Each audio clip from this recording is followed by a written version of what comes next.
Majority Report with Sam Cedar. The destiny of America is always safer in the hands of the people than in the conference rooms of any elite. Sam Cedar. They are unanimous in their hate for me, and I welcome their hatred. We must guard against the acquisition of unwarranted influence, whether sought or unsought, by the military-industrial complex. The Majority Report with Sam Cedar. Ever get the feeling you've been cheated?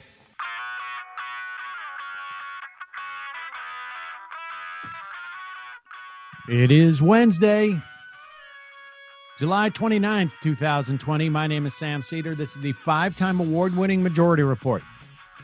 We are broadcasting live steps and steps and steps from the industrially ravaged Gowanus Canal, the heartland of America, downtown Brooklyn, USA.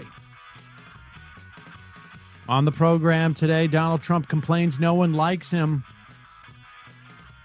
But on the bright side, Louis Gohmert tried to give him COVID.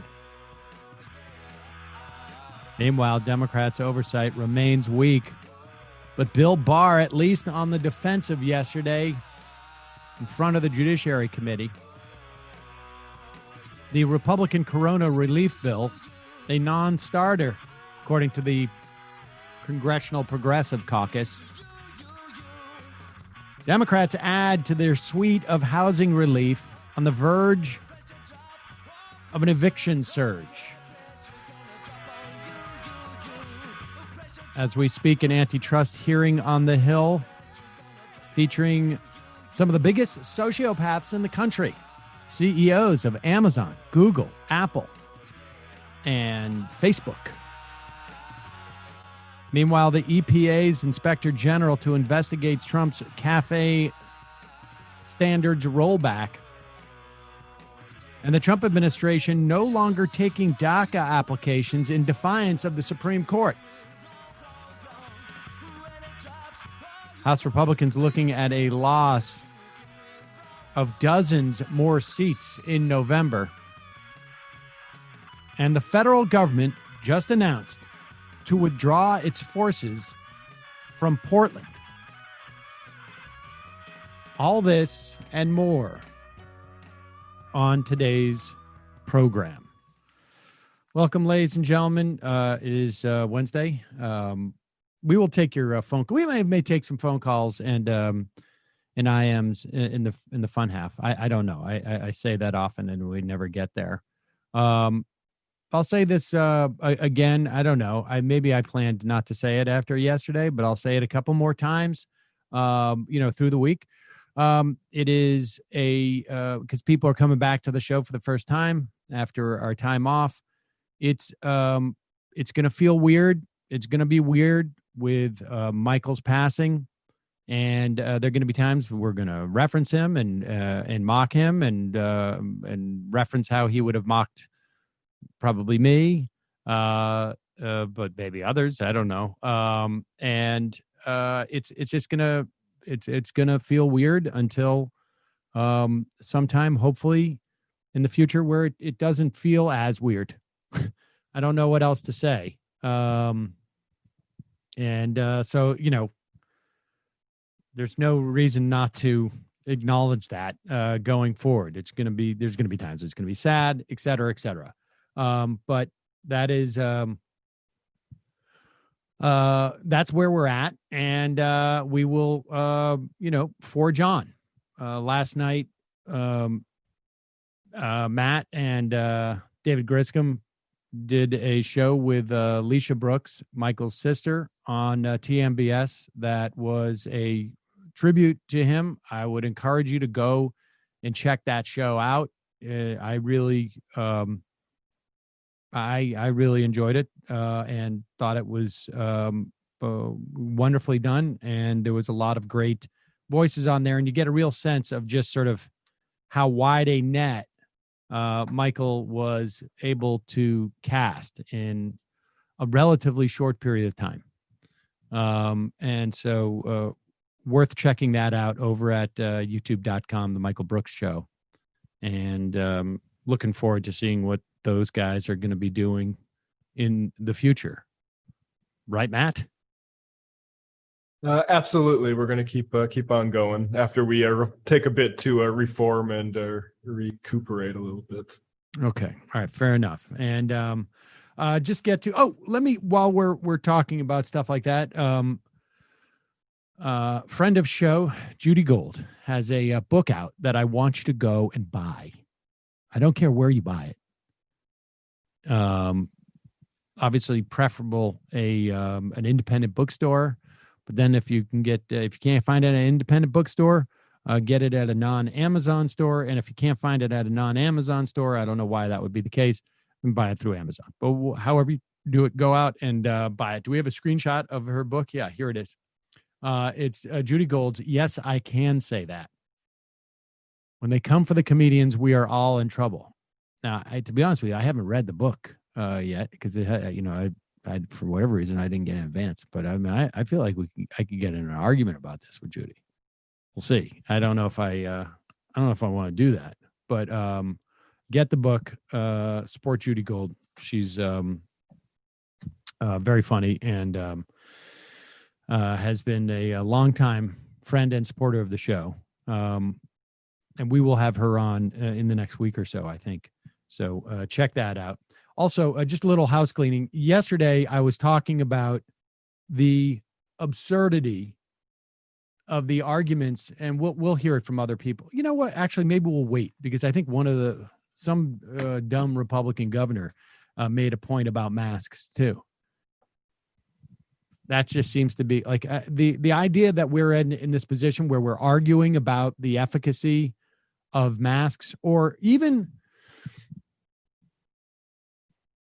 it's not, look, there was controversy over the efficacy of masks related to COVID-19. I think early on there was a sense that there might be a run on masks and they needed to keep them. And I think I believe the other sort of misconception early on was that the disease was more transmittable by touch than it was by air, essentially.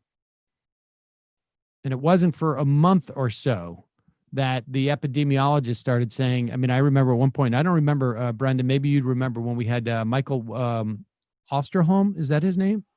Michael Osterholm, Dr. Michael Osterholm. Yeah, I'm not sure when we had him on. He's one of the top epidemiologists in the country. And he said there were three major factors in terms of transmission: air, and air.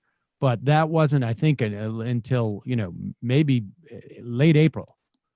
And yeah, April 29th.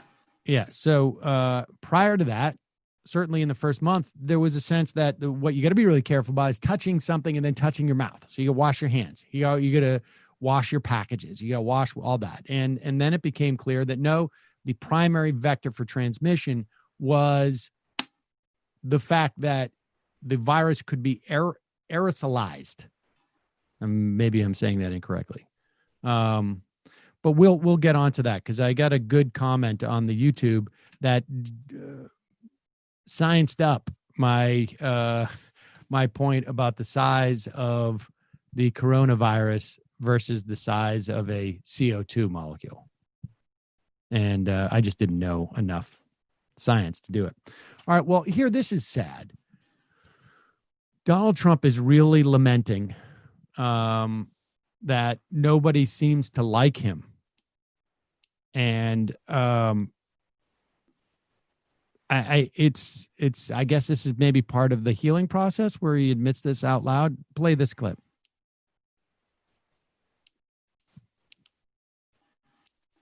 We could have gotten other people. We could have gotten somebody else. It didn't have to be Dr. Fauci. He's working with our administration. And for the most part, we've done pretty much what he and others, Dr. Birx and others who are terrific, recommended. And he's got this high approval rating. So why don't I have a high approval rating with respect, and the administration, with respect to the virus? We should have a very high, because what we've done in terms of, we're just reading off about the masks and the gowns and the ventilators and numbers that nobody's seen. and the testing at 55 million tests. We tested more than anybody in the world. I have a graph that I'd love to show you.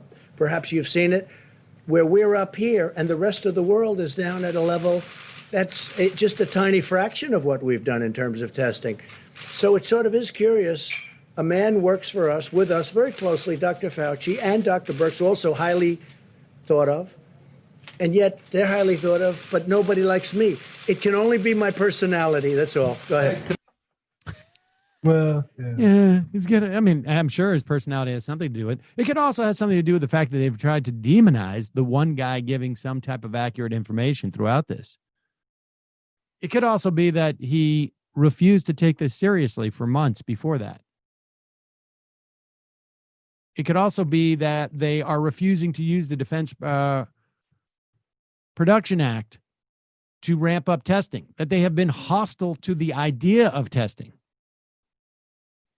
It could also be that people are getting a little suspicious about the numbers that are being reported out of states since the change 2 weeks ago by sending the information directly to the White House versus the CDC. It could be the fact that Donald Trump just sent unnamed federal police squad to rough up peaceful protesters in Washington, D.C., and then in Portland. I mean, there's a whole host of reasons. But specifically in terms of Fauci, I think it really must center around the fact that Donald Trump has all but, wasn't he out of touch with Fauci for like 2 months? Do we even know if they're still they're talking at all? I'm not sure. But now he wants credit for bringing him in. He was already there. Isn't that the critique of Fauci, that he's deep state Obama?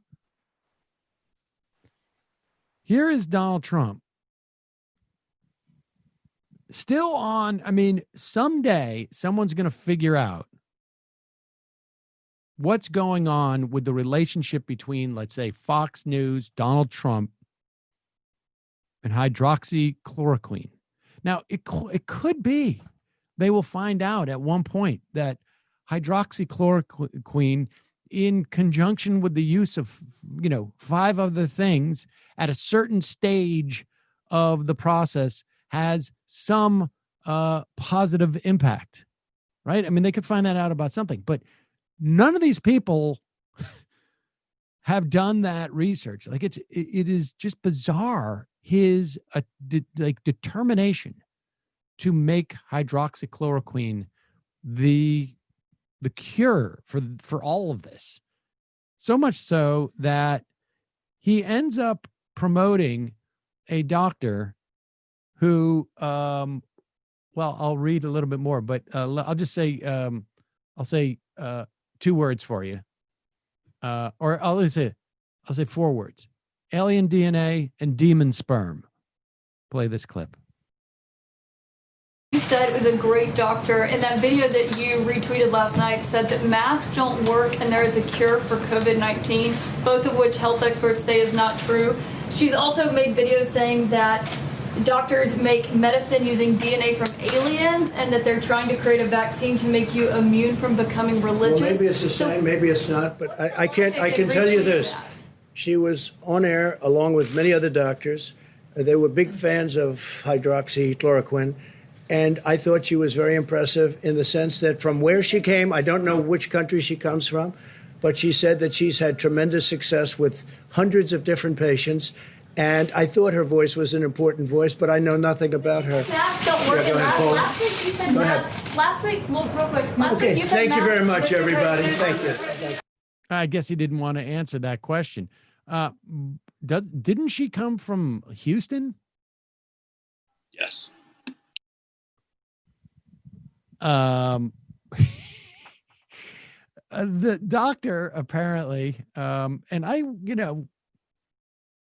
I'd be a little concerned about a doctor, frankly, who is credentialed and licensed, who is talking about medical treatments, medicine coming from the DNA of aliens. Apparently she was in Congress on Washington. She was in Washington to lobby Congress on Monday. This is according to Will Sommer in the Daily Beast. And she said that the government is run in part not by humans, but by reptilians and other aliens. Now, metaphorically, I think there's some validity to that. But this is literally what Gary Busey was telling me. Not medically, right? This is metaphorically, not medically. Metaphorically, I think, yeah. I buy the reptilians and the changelings, but I would say that no, alien DNA is not the source of medicine, and that gynecological problems like cysts and endometriosis are not caused by people having sex in their dreams with demons and witches. Now, I'm not a doctor, so please. I've watched enough House to know not to cross things off the list too early. So. Yeah, okay. Well, fair enough. I'm not a doctor. So listen, I am not suggesting that there are no implications to having sex with demons and witches in your dreams. I don't want anybody to go out there and do this and then, find and then come back and saying, you said it was okay to do that. Yeah, we're not liable for. Right. I just want to make that absolutely clear. But I do want to say that I do think that there is a significant dearth of evidence that cysts and endometriosis are caused by having sex with a demon or witch in your dreams. Now, in real life, if you have sex with a demon or a witch, I could see that there might be some problems.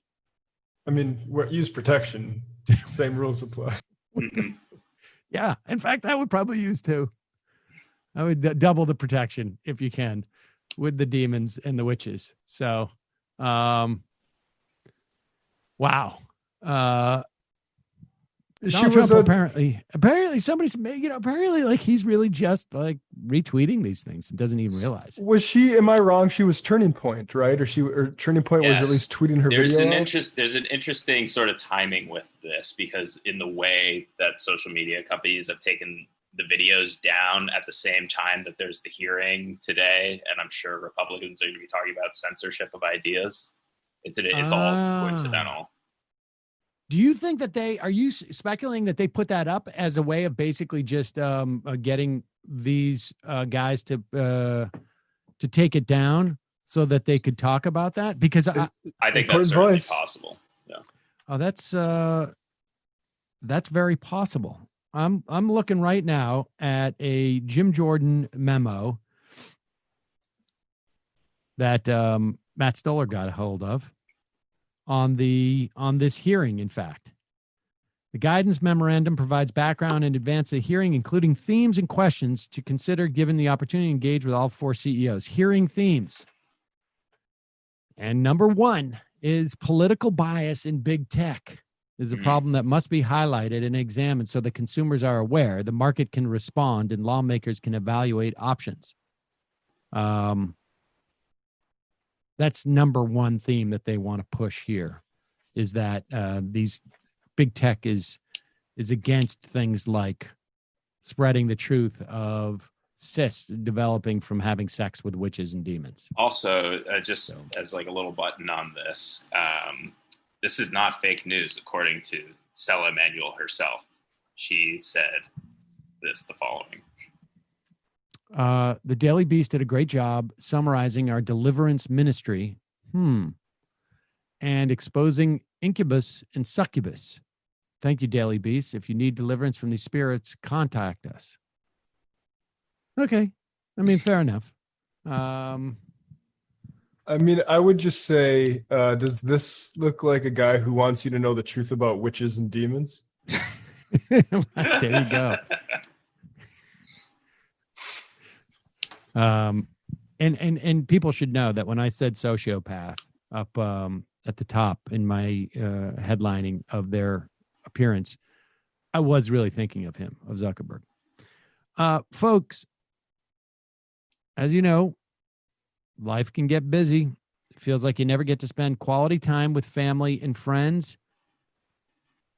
And these days, it's hard to find a way of doing it safely, frankly. But Hunt a Killer is a new way to do game night. It gives us the opportunity to have fun, work together, investigate crime without even having to leave the house. Hunt a Killer reinvents the way we interact with murder mysteries. You go from being a viewer, safe in your couch watching, to an investigator actively involved in solving the case. It's a murder mystery subscription box. It has over 2,000 5-star reviews on Trustpilot. I'd put one on there, make that 2001. With each delivery, you sift through piles of documents, evidence, audio recordings, case files. You eliminate suspects until you crack the case. You can even join Hunt a Killer's spoiler-free online community. It has over 100,000 members, so you can share theories and help each other out. Mila and I have been playing various now episodes of this game over the course of, I feel like it's been maybe a year. I have no idea now. I can't even tell time. But the biggest, it's a ton of fun. It's great. It is not, you don't need a screen to do this. It's worth it just to get your teenager off a screen for an hour, as far as I'm concerned. But it's a ton of fun. The biggest problem we have now is because of my custody arrangement with the kids, that we get into arguments about moving forward with the case without each other. So that is the only issue, because I like to do it together. But it's a ton of fun, and it's good for teens too. Right now, just for our listeners, you can go to huntakiller.com/majority. Use the promo code majority at checkout. You get 20% off your first box. Head to huntakiller.com/majority for 20% off. Show support for our podcast. Have some fun. huntakiller.com/majority. All right, let's get into, I just want to give you a sense of, before we get into the Barr clips, just give you a sense of what the state of play is for the coronavirus relief, because a lot of people are running up against the end of federally enhanced unemployment. They are running up against the ends of both federal and now state and municipal moratoriums on evictions. I still don't know how people are going to pay that back. Quick breakdown of the HEALS Act. They spell it HEALS, but it really should be HEELS Act. Presented, thank you, Brendan. Presented by the Republicans in the Senate. Unemployment insurance immediately falls from $600 a week to $200 a week. That is the federal supplement to unemployment. And all of these, this breakdown's coming from David Dayan over at The Prospect.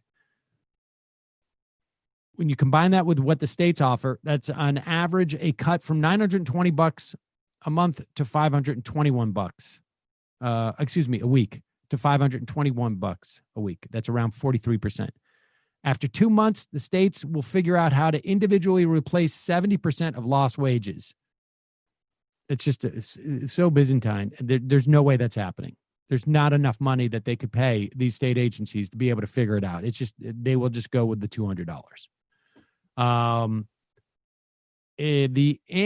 The federal stipend counts as income relative to determining your eligibility for other federal benefits. So it's conceivable, if you get that extra $200 a month, and without it you're on food stamps, that you could lose your food stamps. It's just absurd. There's a second stimulus, $1,200 for adults, $500 for dependents. That's capped, I think, if you're making up to $75,000 in personal income. Rebates are protected from bank garnishment or levy or private creditors or debt collectors. After the first CARES Act, Dane and the folks at the Prospect found out that there were banks just taking the money that was, to pay back whatever, some bills or collection agencies or whatever it is. And so that's not going to happen now. There is about $100 billion, a little more for hospitals. There's $100 billion for education split between K through 12, with a significant portion of that only for schools that reopen in the fall. There is no other money for state and municipalities in this bill. And then, of course, there's $29 billion for defense contractors and the F-35 because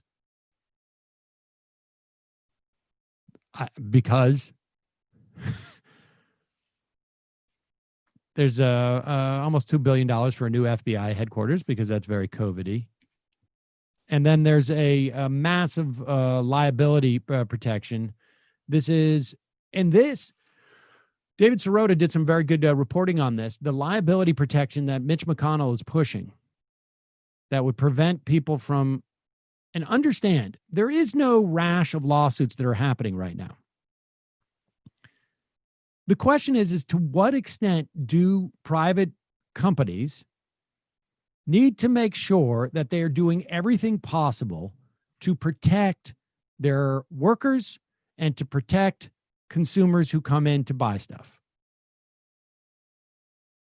And without the threat of a lawsuit and with a defanged OSHA, there is a huge incentive for these entities to cut corners.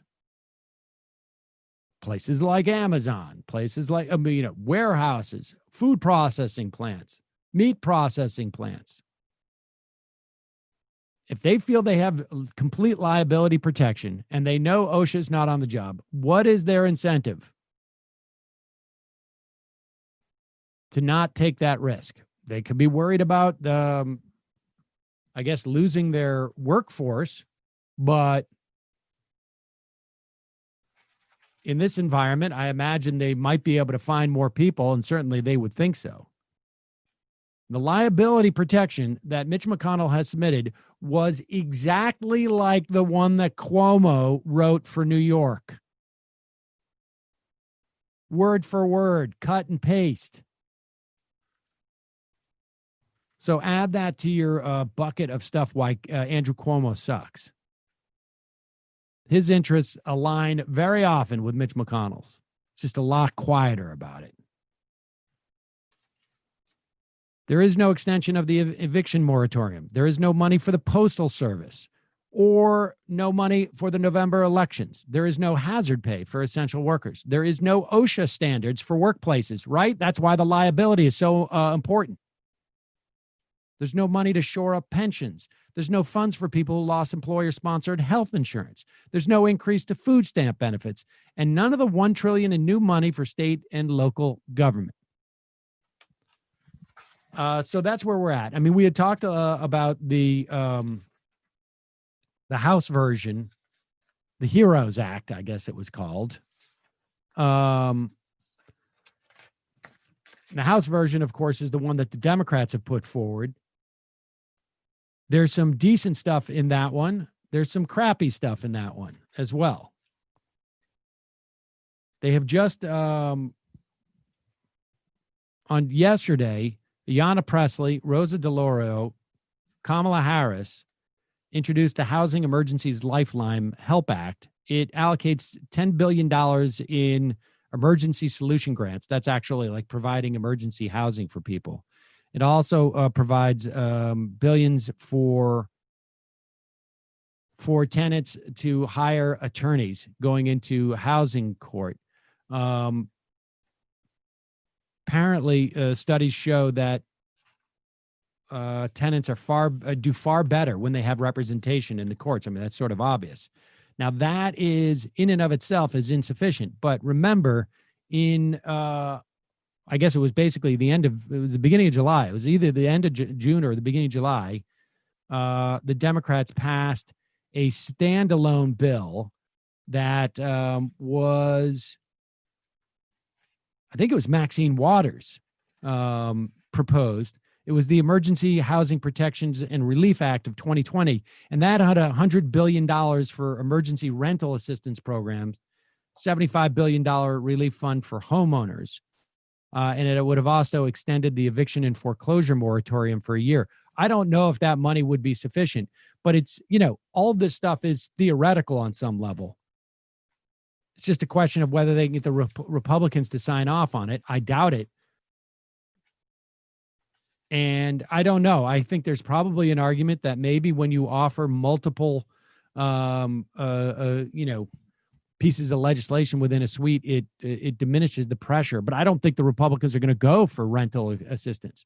It's good that the Democrats are passing this in the House and that it's there, and that that it would create pressure on a Democratic Senate to pick it up if we find ourselves with one in January, because we're going to need the same thing then, if not more. But it's there anyways. There's a whole suite of housing things. At least there's some recognition that there is a disaster that we're facing in terms of housing in this country. It's going to happen very shortly. So, all right, let's get to some of these clips from Bill Barr yesterday. Again, this is one of those situations where it's like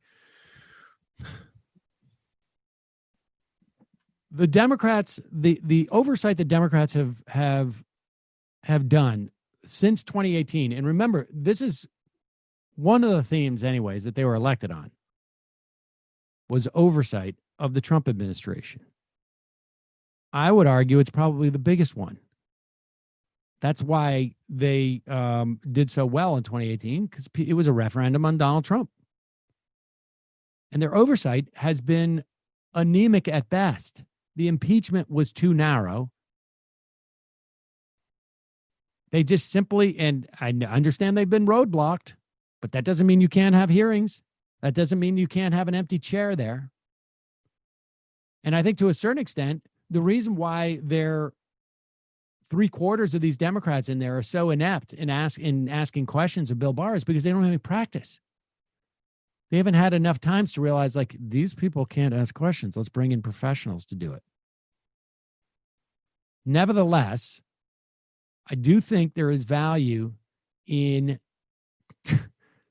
any day that Bill Barr is not at the Justice Department figuring out how to get federal police into a city, or figuring out how to write a brief to the Supreme Court as to why the election results don't count, or is not out there trying to create, and remember, they pushed off that Dunham investigation to October. Now, I don't think that's going to mean anything, but there has been a long-standing agenda out of the Department of Justice to impact the election, either beforehand or after the. I mean, that's what when Bill Barr was going around he was in the Czech Republic looking for backup on the investigations, either into Biden and Burisma, or to claim that the Ukrainians were the ones who interfered in the 2016 election. All of this, understand, all of that is the Department of Justice, the head of it, attempting to influence the election in the fall. And I have no doubt he's going to do it after the results are coming in. I mean, remember, we still don't even know who won in Karen Maloney's district in New York. And that election was over a month ago. So the idea that we're going to have states that, because they're doing because of COVID and just problems in general, that aren't going to be able to give us the results on the night of the election, there's going to be a week maybe where we just don't know. And all that's going to be going on are going to be charges levied from the White House and from the Department of Justice that there has been some shenanigans, the vote, the mail-in, the millions of undocumented being, bussed up to New Hampshire. I mean, all of this is going to happen. They did it after the last election, and he won. And so keeping Bill Barr on the defensive, discrediting Bill Barr, every tiny bit of it is important. Making sure that the media does not accept Bill Barr's version of events like they did when he came out and lied about what was in the Mueller report. Making sure that the Supreme Court knows this guy is toxic, and that and go read on what was written. I think it was in the Post? I had it right here. There's been a couple of good wrap-up pieces. It was in the Times of the negotiations that are going on in the Supreme Court right now. This is a body that is very, very conscious of what's going on politically on the ground, and very conscious of horse trading and of how they're coming off publicly. And to have Bill Barr put up there and at least somewhat discredited is a huge benefit to everybody, as far as I'm concerned. Brendan, were you going to tell me what that piece was? Do you know what I'm talking about? You're talking about the one with the unnamed sources talking from SCOTUS?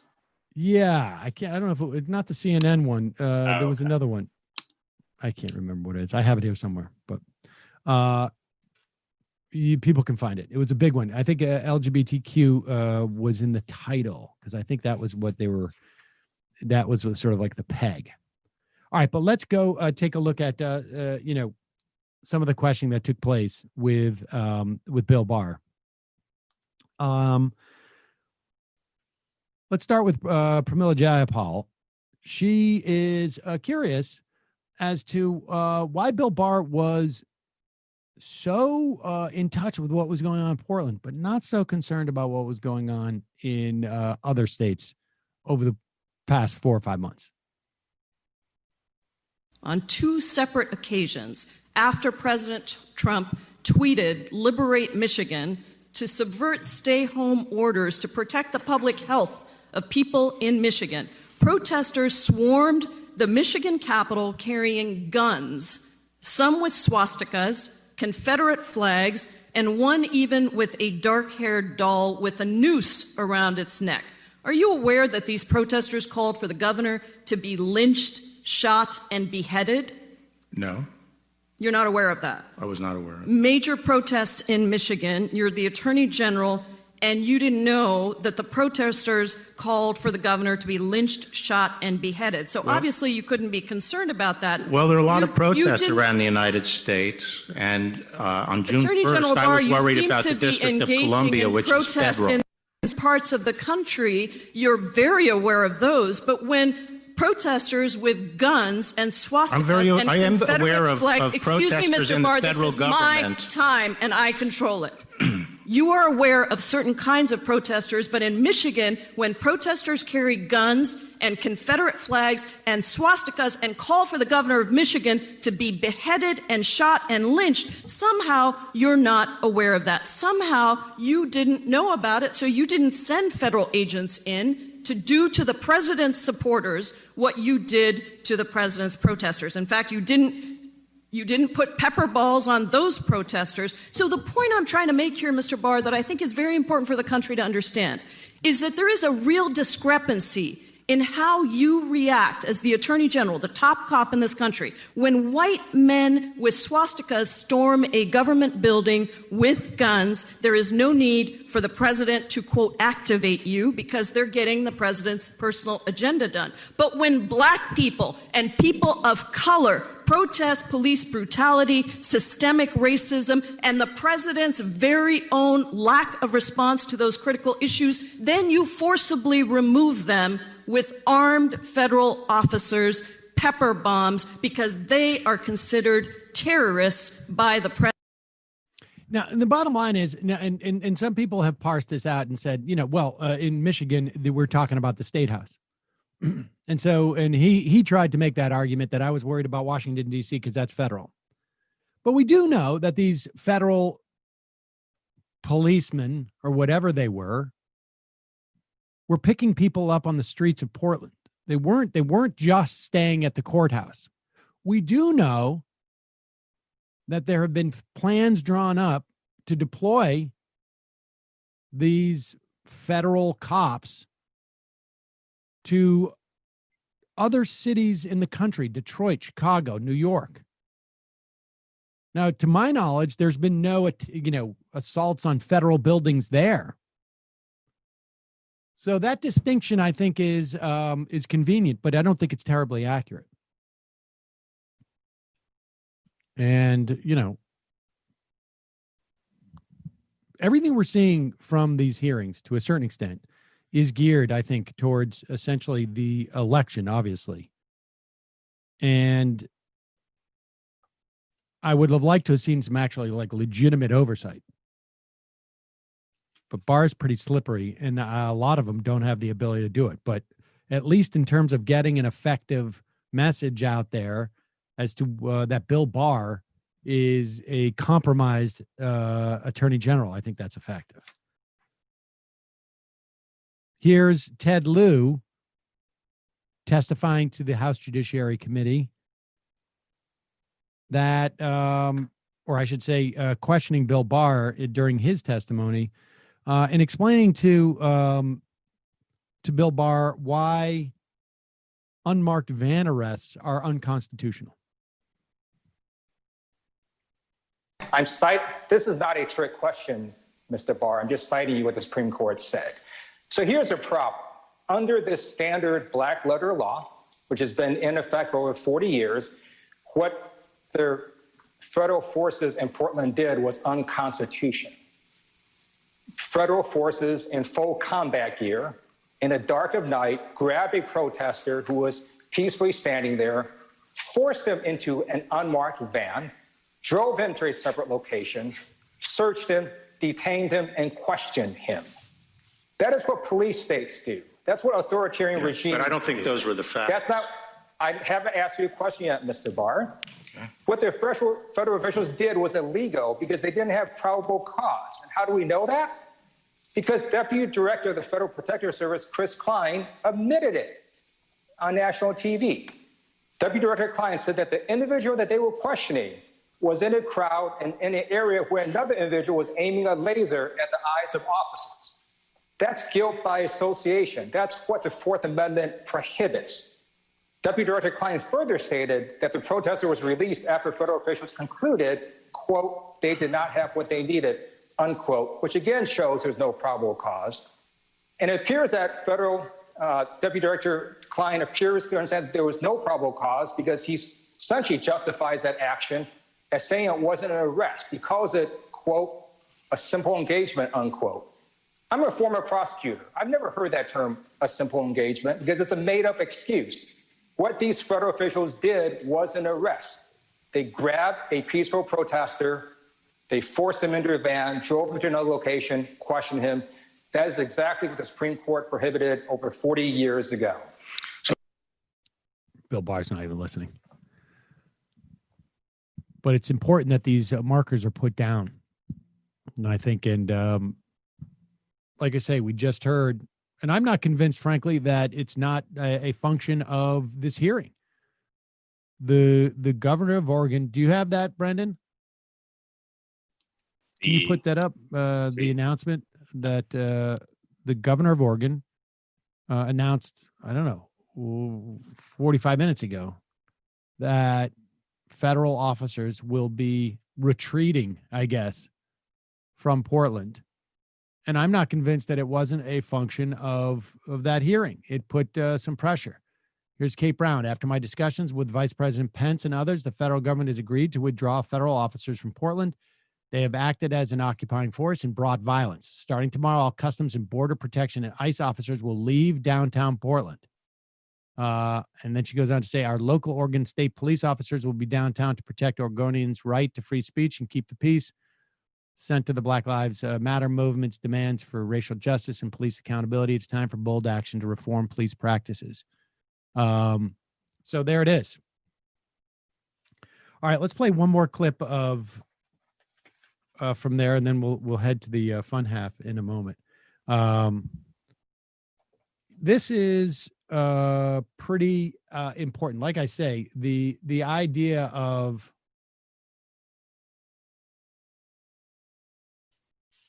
is it Richmond about the do we have Richmond? Is it which the on the testing? ballots? On the ballots. Oh yeah, here it is. Okay. Yeah. Here's number 16. They are trying to lay the groundwork. The president has done this, and so isn't Bill Barr, that vote by mail is going to be fraudulent. And so really important that the Democrats brought this up in this hearing with Barr. Here is Cedric Richmond and Bill Barr. In your position as the Attorney General of the United States, is Russia attempting to interfere in the 2020 presidential election? I think we have to assume that they are. Thank you, sir. Now, let's talk about the integrity of the election, which is also something Congressman Lewis fought for. Jared Kushner implied that the president could move the election day. Can a sitting U.S. president move an election day? Actually, I haven't looked into that question under the Constitution. Well, 2 U.S. Code Section 7 says federal election day is the Tuesday after the first Monday in November. So if you take that as a correct statute, is there any executive action by a president? I've never been asked the question before. I've never looked into it. As Attorney General of the United States, do you believe that this 2020 presidential election will be rigged? I have no reason to think it will be. President Trump tweeted that the election will be rigged, but he also tweeted that when he was losing to Hillary Clinton, and he tweeted that the day after it was Fox showed that he was losing to Trump. But I don't want to be too political. Do you believe, as the Attorney General of the United States, that mail-in voting will lead to massive voter fraud? I think there's a high risk that it will. Do you ever vote by mail-in ballot? Apparently I did once at least. But you believe that other people voting by mail could lead to massive fraud? No, what I've talked about, made very clear, is that I'm not talking about accommodations to people who have to be out of the state or have some particular need not to, inability to go and vote. What I'm talking about is the wholesale conversion of election to mail-in voting. You do understand that African Americans disproportionately do not survive COVID-19 coronavirus. You are aware of that? I didn't hear the question. You are aware that African Americans, black people, disproportionately die from COVID-19 coronavirus, correct?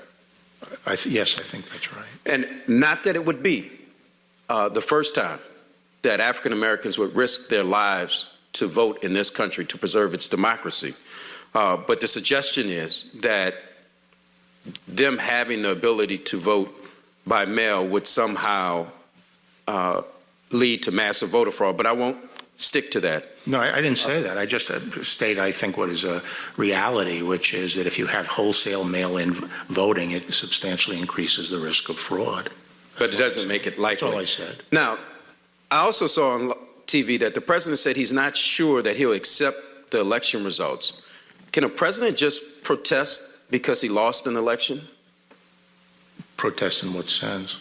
Well, can he contest an election just because he simply loses? Well, Gore versus, Bush v. Gore was. Well, I think that was over a slim voter margin. I'm talking about if it is very clear that the president has lost an election, does he have a remedy to contest the election? Not that I'm aware of. All right. The bottom line is there's no evidence. Does he get into the evidence thing there, Brendan, or is that it? There's no evidence of the assertion that vote by mail leads to any more potential for fraud than anything else. There have been 5 states that already had it before the pandemic: Colorado, Hawaii, Oregon, Utah, and Washington. There's no evidence that their vote by mail system was in any way subject to massive fraud. There's no reason to believe that people who vote because they have a reason to vote by mail as opposed to vote by mail are any less susceptible to that fraud either. Let's go. There's one other clip on that regard, and let's just play it because it really needs to be on, people need to be aware of this, because when he is talking about, here's more. This is Mary Gay Scanlon. She's from Pennsylvania. And she asked Bill Barr, this is clip number 5. Mm-hmm. Because we have a large population of seniors who are at higher risk for the coronavirus. They shouldn't have to choose between risking their lives and exercising their right to vote. But the problem we're facing is that the president has repeatedly sought to cast doubt on the security of mail-in ballots, saying that the 2020 election could be rigged with, quote, millions of mail-in ballots printed by foreign countries, end quote. And you, sir, have repeated this disinformation. Well, it's not disinformation. I don't have a question for you yet. Here it comes, though. Last month, you echoed the president's conspiracy theory when you suggested in at least 3 interviews that, quote, foreign countries could manufacture counterfeit ballots, end quote, to influence the presidential election, correct? You did that in at least 3 interviews? Yes. Okay. But in fact, you have no evidence that foreign countries can successfully sway our elections with counterfeit ballots, do you? No, I don't, but I have common sense. Okay, well, and that's what you responded when you were directly challenged on that. You said, no, you didn't have evidence, but it was obvious. According to state election officials, your alleged concerns here are not obvious, but in fact are outrageous. Every state in the union has absentee ballots. 2/3 of the states allow for vote by mail for any reason. 5 states, Colorado, Oregon, Washington, Hawaii, and Utah, vote entirely by mail and have done so for decades. Even the U.S. military uses mail-in ballots, doesn't it? Yes. Okay.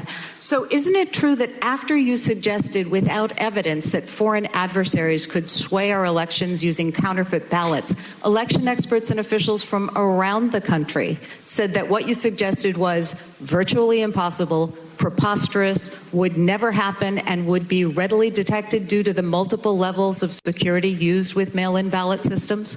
There are not multiple levels of security. Okay, well, so and I don't agree. I don't agree that it's a. Okay, reclaiming my time. And again, I'm happy to supply you with the statements that were before provided Donald from around the Trump country. raised concerns about it. Every major publication. Reclaiming my time, sir.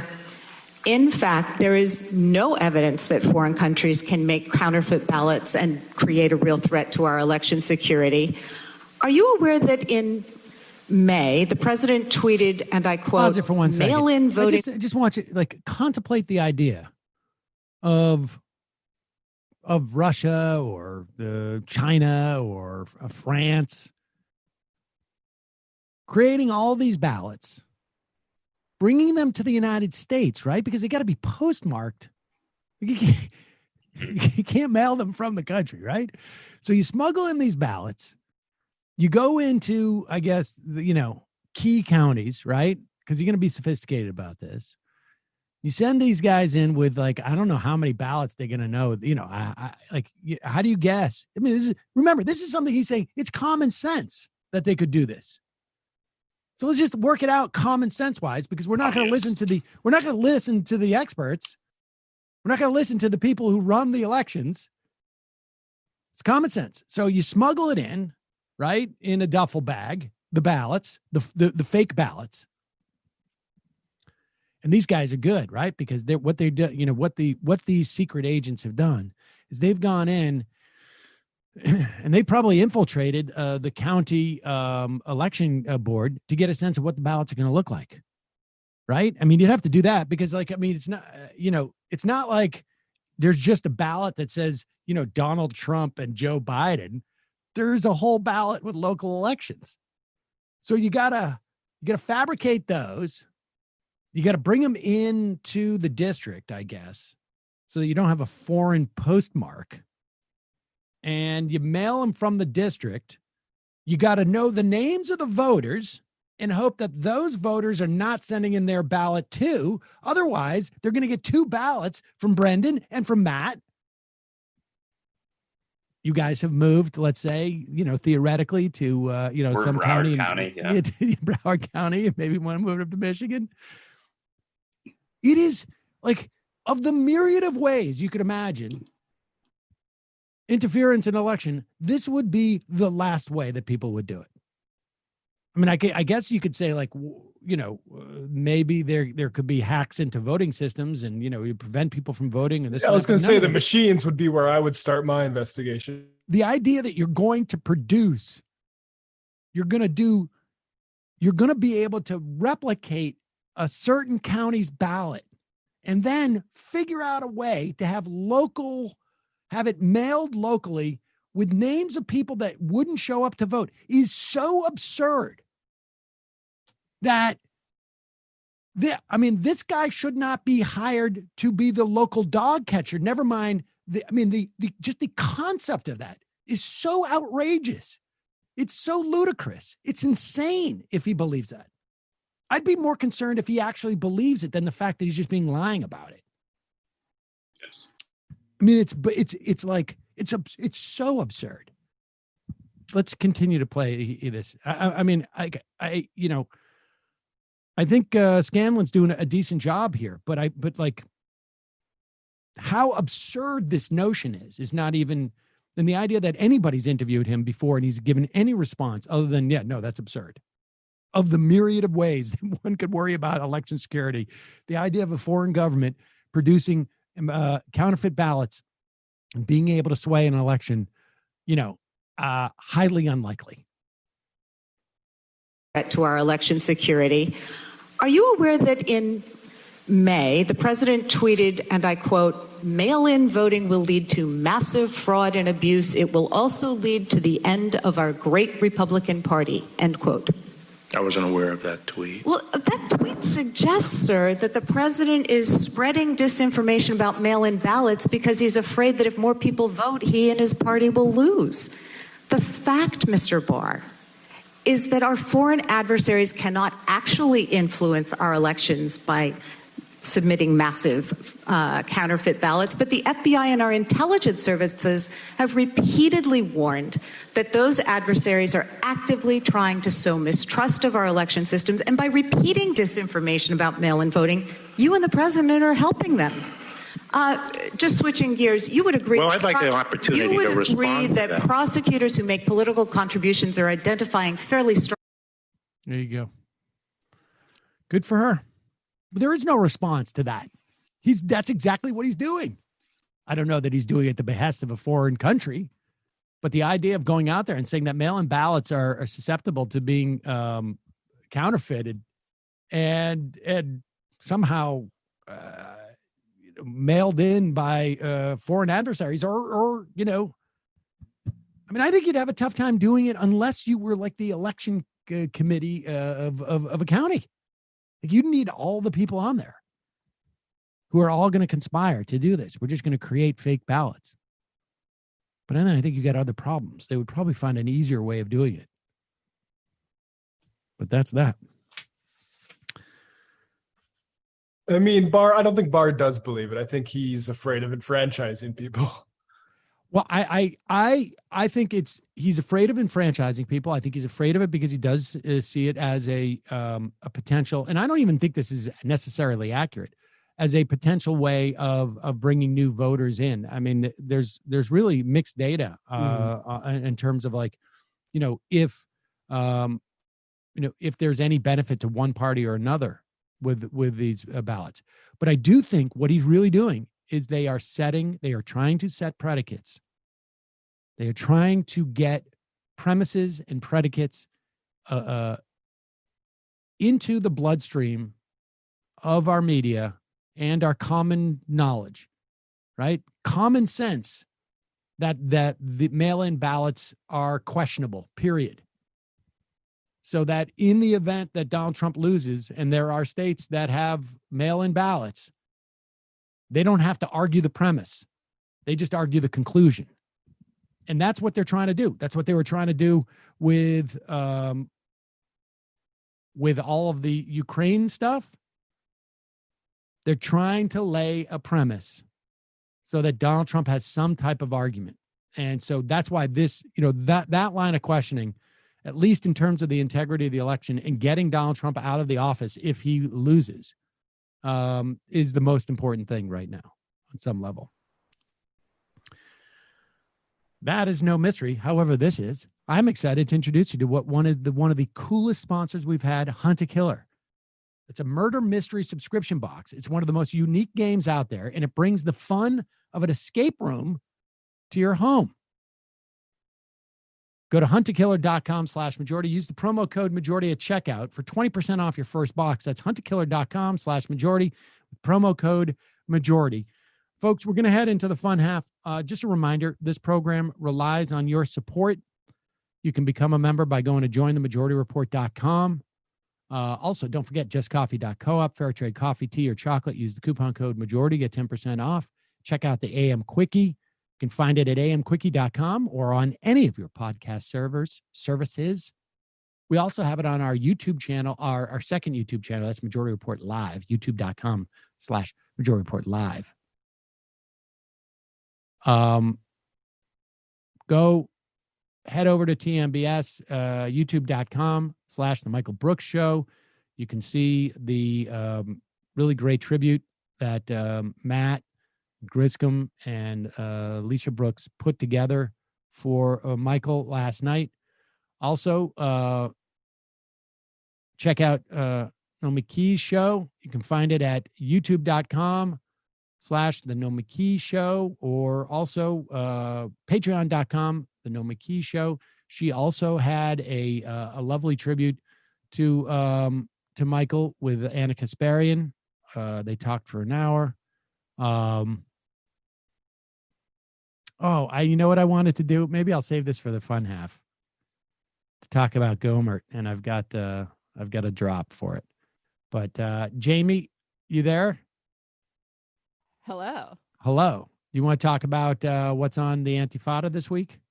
Sure. So this week on the Antifada, we speak with Wilfred Chan, who is a contributing writer to The Nation and also part of the Lao San Collective, about the uprisings in Hong Kong. We go a little bit over some of the history of Hong Kong's struggle against British colonialism to its rejection of being China's neoliberal window to the world. And we talk about what's happening there right now. Some of the tactics that protesters are using there, particularly against the police, are spreading to other parts of the world. He acknowledges fully the reactionary elements in these protests, but makes a very good argument for a kind of leftist internationalism that doesn't abandon people and movements just because they are messy and full of contradictions. Finally, we discuss the deepening tensions between the U.S. and China and the prospects of World War III. So that's out now for everyone to listen to for free. Check it out, patreon.com/theantifada. World War III would round out 2020 nicely. We've got a bunch of different options. Apparently last week there was some writing in the Times that suggested that some defense contractors suggested that there was like a lot of UFO activity, like there was some type of vehicle they had. I got to go back and look at that. That's a question for AP Andy, I think. Well, but I don't. I think this is actually this is in the Times now. This is saber rattling, you're saying?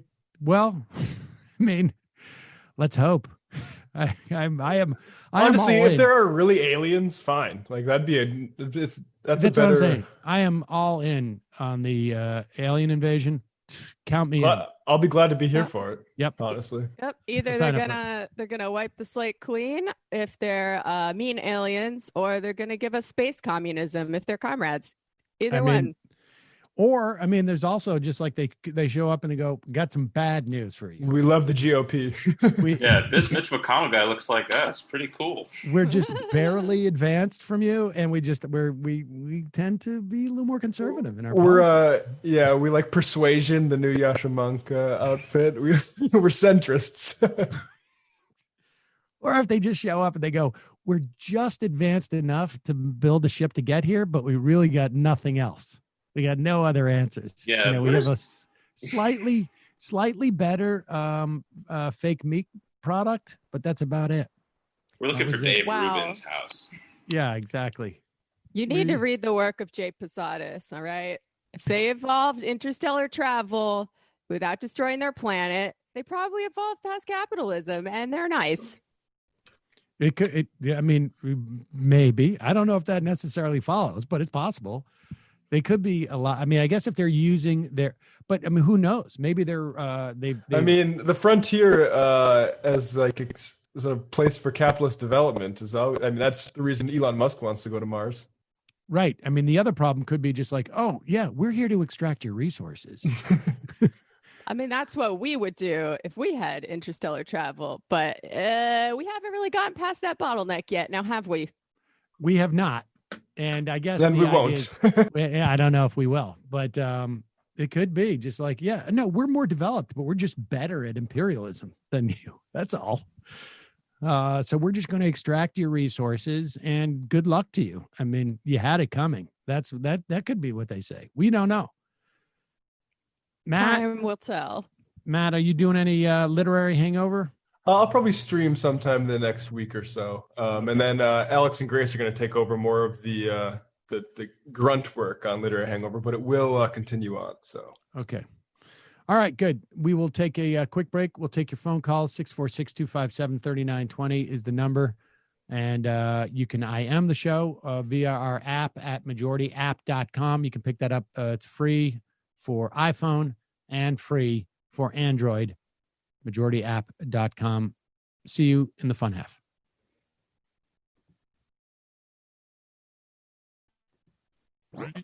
You are in for it. All right, folks. 646-257-3920. See you in the fun half. Are you ready?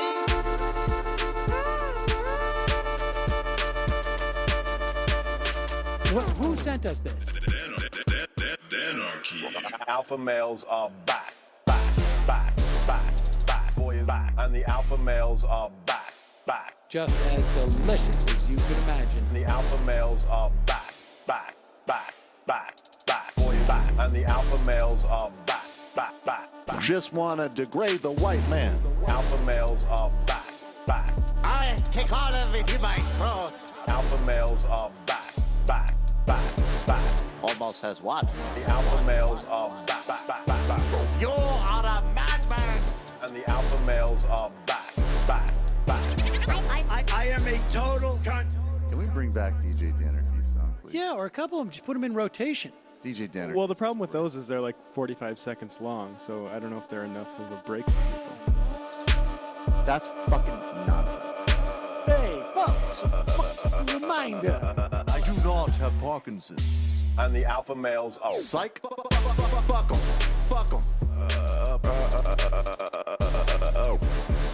Almost says what? What?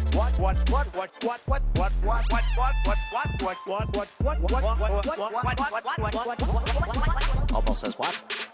A hell of a lot of bank. A hell of a lot of bank. A hell of a lot of bank. Hell of a lot of bank. A hell of a lot of bank. All lives matter. Have you tried doing an impression on a college campus?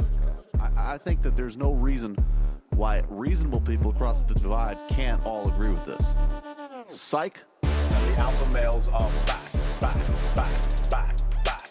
And the Africans are black. African. And the alpha males are back. And the Africans are black. When you see Donald Trump out there, doesn't a little part of you think that America deserves to be taken over by jihadists? Keep it at 100. Can't knock the hustle. Come on! Fuck 'em. Things I do for the bigger game plan. By the way, it's my birthday! Happy birthday to me, Jew boy! I have a thought experiment for you. And the alpha males are back. Africans are black. Alpha males are back. Africans are black. Come on!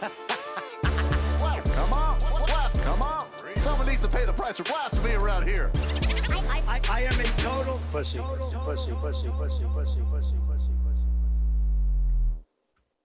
Okay, we are back. Oh, my computer is frozen up. Brendan, I was just telling you to get ready to pull up that Gohmert story. We will give it a second. I will read an IM in the meantime. Colin from Nebraska. Let's say the Russians, Chinese, and the French were able to smuggle these fake ballots into the U.S., bypassing the U.S. Postal Service.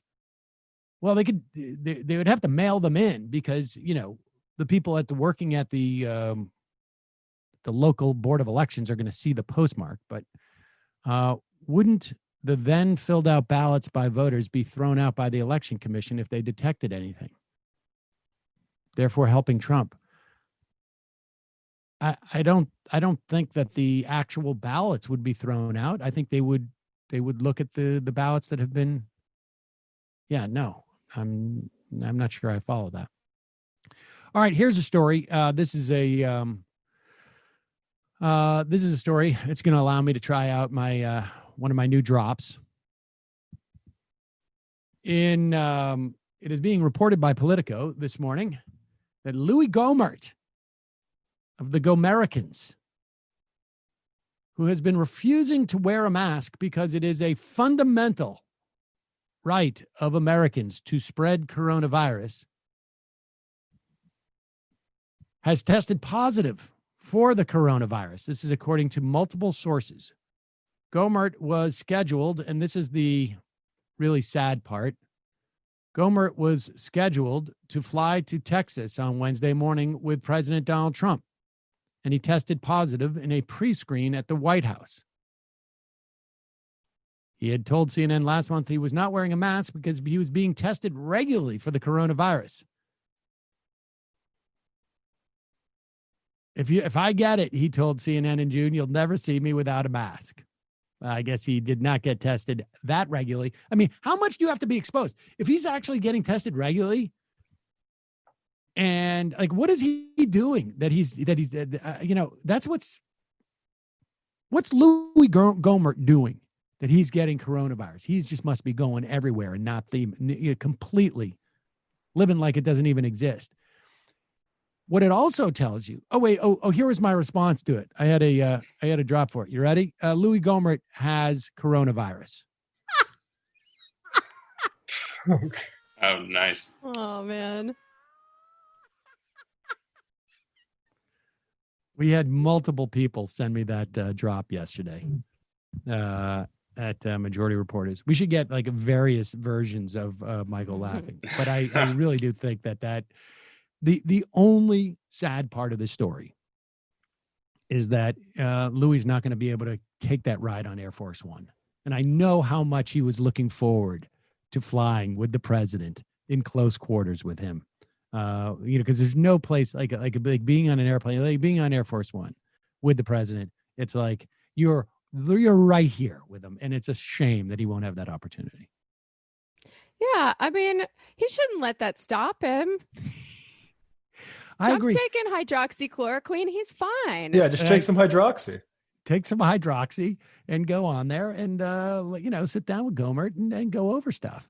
The other thing that this reveals is that, like, Donald Trump, as much as he really disdains testing, apparently they do a lot of it in the White House. Apparently anybody who's going to go anywhere near Donald Trump is going to get tested. That's odd. I bet they have the special fast ones too. Testing for me, not ye. That's the way it goes. I bet you, of course they do. I bet you Louis Gohmert took multiple tests. I bet you he took the long-term one, and I bet you he took the short-term one. I bet you they have everybody who comes in contact with the president take multiple tests. I think the president himself takes multiple tests. The amount of testing that must go on there is extraordinary. I mean, it explains why he thinks we're doing too much testing. It probably slows him down in the day-to-day from, getting Diet Cokes as quickly. Exactly. I have to keep, do you know how long I have to wait until I get my food? It's just crazy because of all the testing. I don't mind if the White House does a little bit less testing themselves. I would say I am in favor of less testing at the White House. What a near miss that is, right? Like, Damn. that's one of those things that, like, who knows? Like, who knows what's going to happen between now and the election, right? Or who knows what's going to happen between now and inauguration, assuming even Donald Trump loses. Historians could look back on that and said, we would not have had World War III, or we would not have had, blankety blank that Donald Trump did, were it not for the fact that Louis Gohmert never made it on that plane. Honestly, like, if we had time, I would push for a petition to get him on the plane. How's he going to get home? He's going to have to stay in Washington now. Matt was saying that would have been a great end to the Gohmericans too. Yeah. You get infected, you got to take out the asset in Trump. Tie up some loose ends. You got me. I do not envy whatever nurse or doctor has to make Trump sit still for his COVID tests. Oh, God.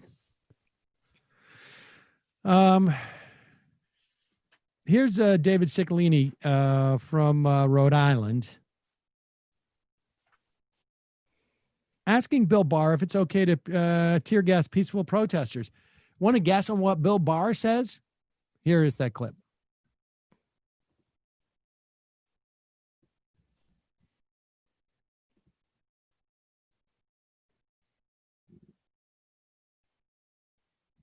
Ever appropriate, Mr. Barr, for officers to use force against peaceful protesters? Yes or no? Not against peaceful protesters. So you also don't mention in your statement today or your testimony that federal officers have even tear-gassed elected representatives. County Commissioner Sharon Myron confirmed firsthand, last night I was tear-gassed by a federal occupying force. I saw throw canisters of poison without warning into a nonviolent crowd, including elders and the vulnerable.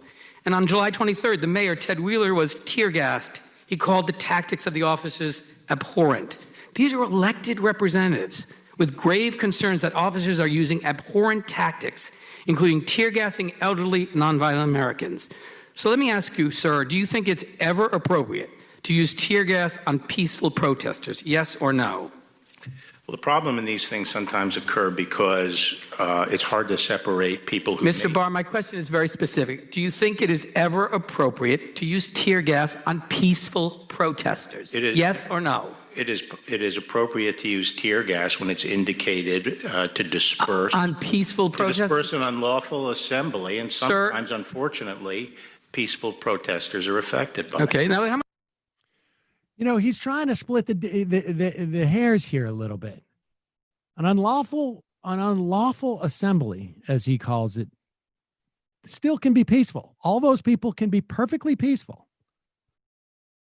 And they did that, and they do it without warning. They're doing it without warning. They're dropping tear gas in there. I mean, he's doing his best, Bill Barr, split the difference there. Yeah. I mean, I also want to caution folks against the good protester, bad protester dichotomy, right? Because guess what? Nobody deserves to be tear gassed. Period. End of story. I agree with that.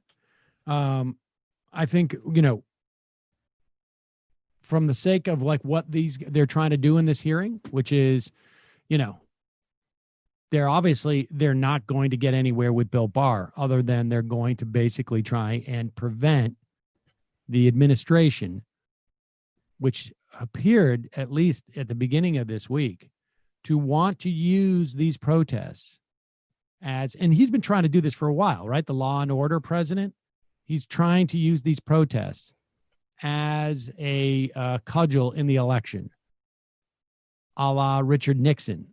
But again, the problem is Nixon at the time was not president. It was a very different era. The perception of the protest was very different. Frankly, white people in many respects have gotten better. I'm not saying dramatically, but have gotten better on these things. And I don't think it's going to be as effective, but it certainly inhibits their ability to do this when they are, you know, look, I don't think there's any difference between a mom and a dad in this respect. But the fact is that a lot of people will respond. You get a bunch of moms out there, and they get, you can ask the moms when they get tear gassed. There's more sympathy for moms, and just the optics of this make it bad for them. But yes, well, there's also the cops are also kind of making a distinction between those protests, and they're actually using force on the peaceful protesters while blocks away there are people actually doing significant property damage that they're allowing because they like it for the property damage and for the propaganda value of it. I don't know if that's true. I think the cops are primarily there to protect private property. And we saw it in New York, right? When the cops were all protecting the Gucci store or whatever, and a bunch of peaceful protests around the city went down totally unmolested. The opposite also happened, though, early on in the that protest. happened. I think early on, that was like 2 or 3 days into it. The first couple of days, they were basically doing the exact opposite, as far as I could tell. Curious. But back to this as a political tactic, it's also not going to work because Joe Biden, like we were talking about the other day, nobody thinks Joe Biden is anti-law and order. Nobody thinks he wants to defund the police or, really take away their power in any way. And in fact, he just released a statement saying that anarchists should be prosecuted, which, doesn't make me feel great. In this country, we don't really do that with people based on their political beliefs. Has a bad lineage, definitely. Exactly. I remember, and this is in the Obama years, when the police raided a bunch of anarchists' homes, including some that I was friends with, looking for literature, rounded people up and took them in if they had like an open container warrant on them. So more of that to look forward to, I guess. Mm-hmm. We should be so lucky that Joe Biden is the guy that Donald Trump claims he is. That'd be nice. Yeah. I'm still trying to figure out why they think that this is an effective campaign strategy when they're in charge. Is it just to make it look like if a Democrat is in charge, it will end up looking like this across the country? Yeah. I think that is, and it's just not working. I mean, that's the thing is, I think because that's just in their head. That's what they think. Like when it's out here in the real world. I think that's exactly right. I think that they don't understand how people are receiving this stuff. I think they live in as much of a bubble as as Dave Rubin. When he's tweeting like, I can feel a real change going in the world. Remember he used to do that like a couple of years ago? Dave Rubin was like on this kick where he's like, every day he was in the run up to 2018, like there's a turning point. It's all happening. It's all happening. Like I can see people leaving the Democratic Party, like on the eve of the biggest off-year election victory by Democrats in any of our lifetimes. He was really sensing what was going on. Here is Ciccolini again, Democrat from Rhode Island, in the House Judiciary Committee, talking to Bill Barr about the clip of that Navy vet, Christopher David, being beaten and tear gassed. And again, this goes to Jamie's point on some level. There's no reason why a vet getting beaten should be any more problematic than anyone else getting beaten. But sometimes you go with the existing biases you have rather than, and the video is compelling. And that's it. And here's Bill Barr. Sort of, things happen. Video evidence as well. I'm going to ask you to look at this video.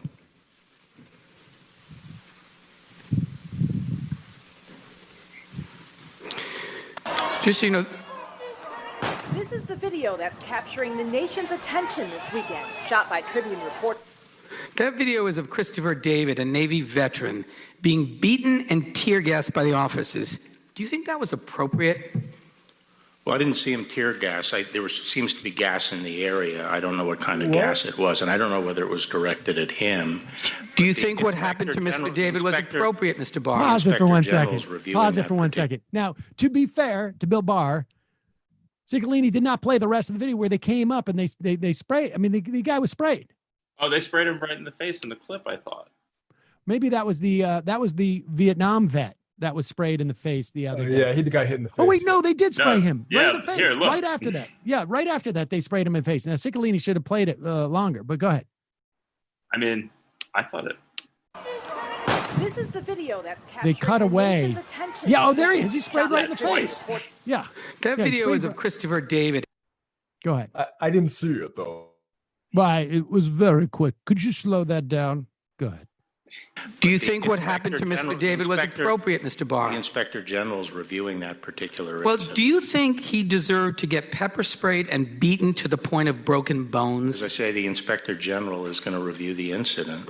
So as the top law enforcement official in our country, do you think Americans who show up to peacefully protest should expect to be beaten and pepper sprayed and have their bones broken by federal officers? Well, I don't think that what was happening immediately around the courthouse was a peaceful protest. That's not my question, Mr. Barr. Well, that's where that... My question is, do you think as the chief... Reclaiming my time, Mr. Barr. My question is, do you think, as the top law enforcement official in this country, that Americans who show up to peacefully protest should expect to be beaten, pepper sprayed, and have their bones broken by federal officials? Yes or no? I don't think peaceful protesters should face that. And that's correct. And isn't protecting the First Amendment freedom of Americans at least as important as protecting a building from vandalism? I think we've fought for. I've not posed a question. We've fought for a democracy, for the right to speak freely, and you are attempting to take that away. And what's worse, you're doing it for the sole purpose of furthering the president's political agenda and generating footage for Trump campaign commercials. The Justice Department is responsible for protecting the constitutional rights of Americans, not to serve as the president's personal bully or political director. And speaking of protesters, it's worth remembering every suffragette, every person who marched to end child labor, every abolitionist who demanded an end to slavery was a protester. The revolutionaries who transformed us from colonists into a nation were protesters. Protesters aren't chaos. They're deeply American examples of values. I mean,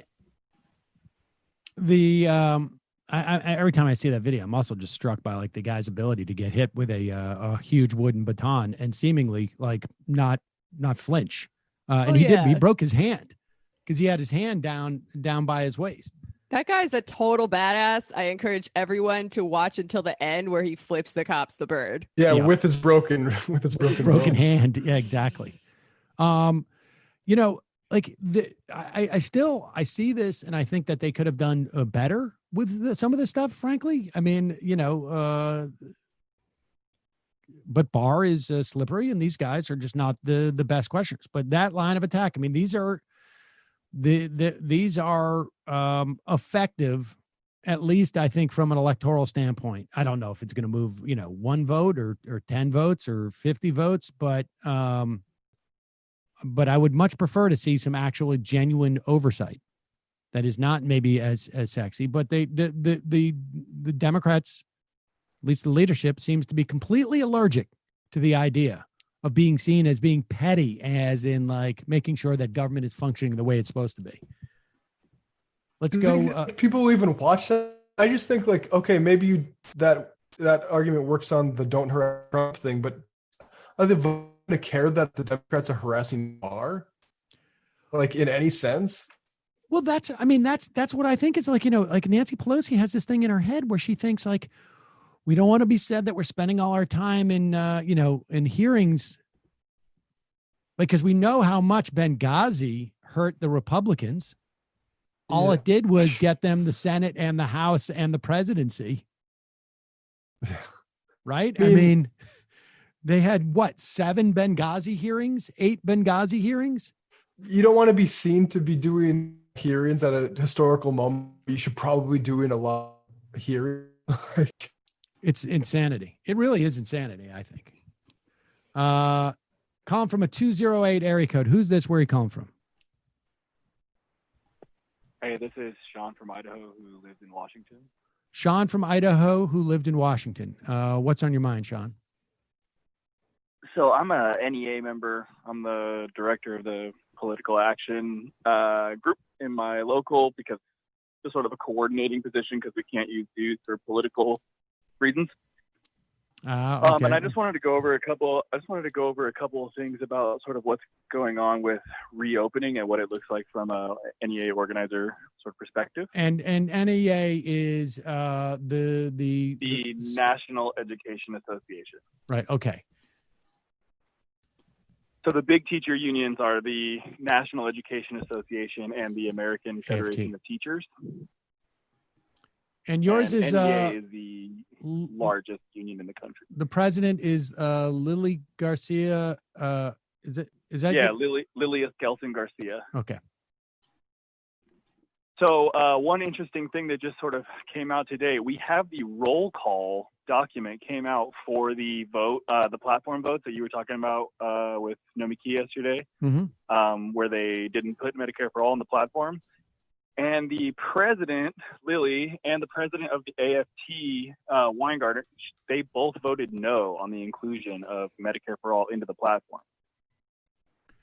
I'm not shocked by that, to be honest with you. I think in part because. Go ahead. Well, I think in part because they are probably unions. I think are a little bit worried, particularly in this environment where they cannot compel dues because of what we've seen from the Supreme Court, that if they lose that the value of the insurance that they provide will be problematic. The loss of that will make them have to provide more from a union than just that material benefit. I also suspect that. I also suspect that part of it is that that they want an inside track on their primary issues with Biden and are afraid in that respect. Oh, yeah. They don't want to lose their patronage networks in the Democratic Party.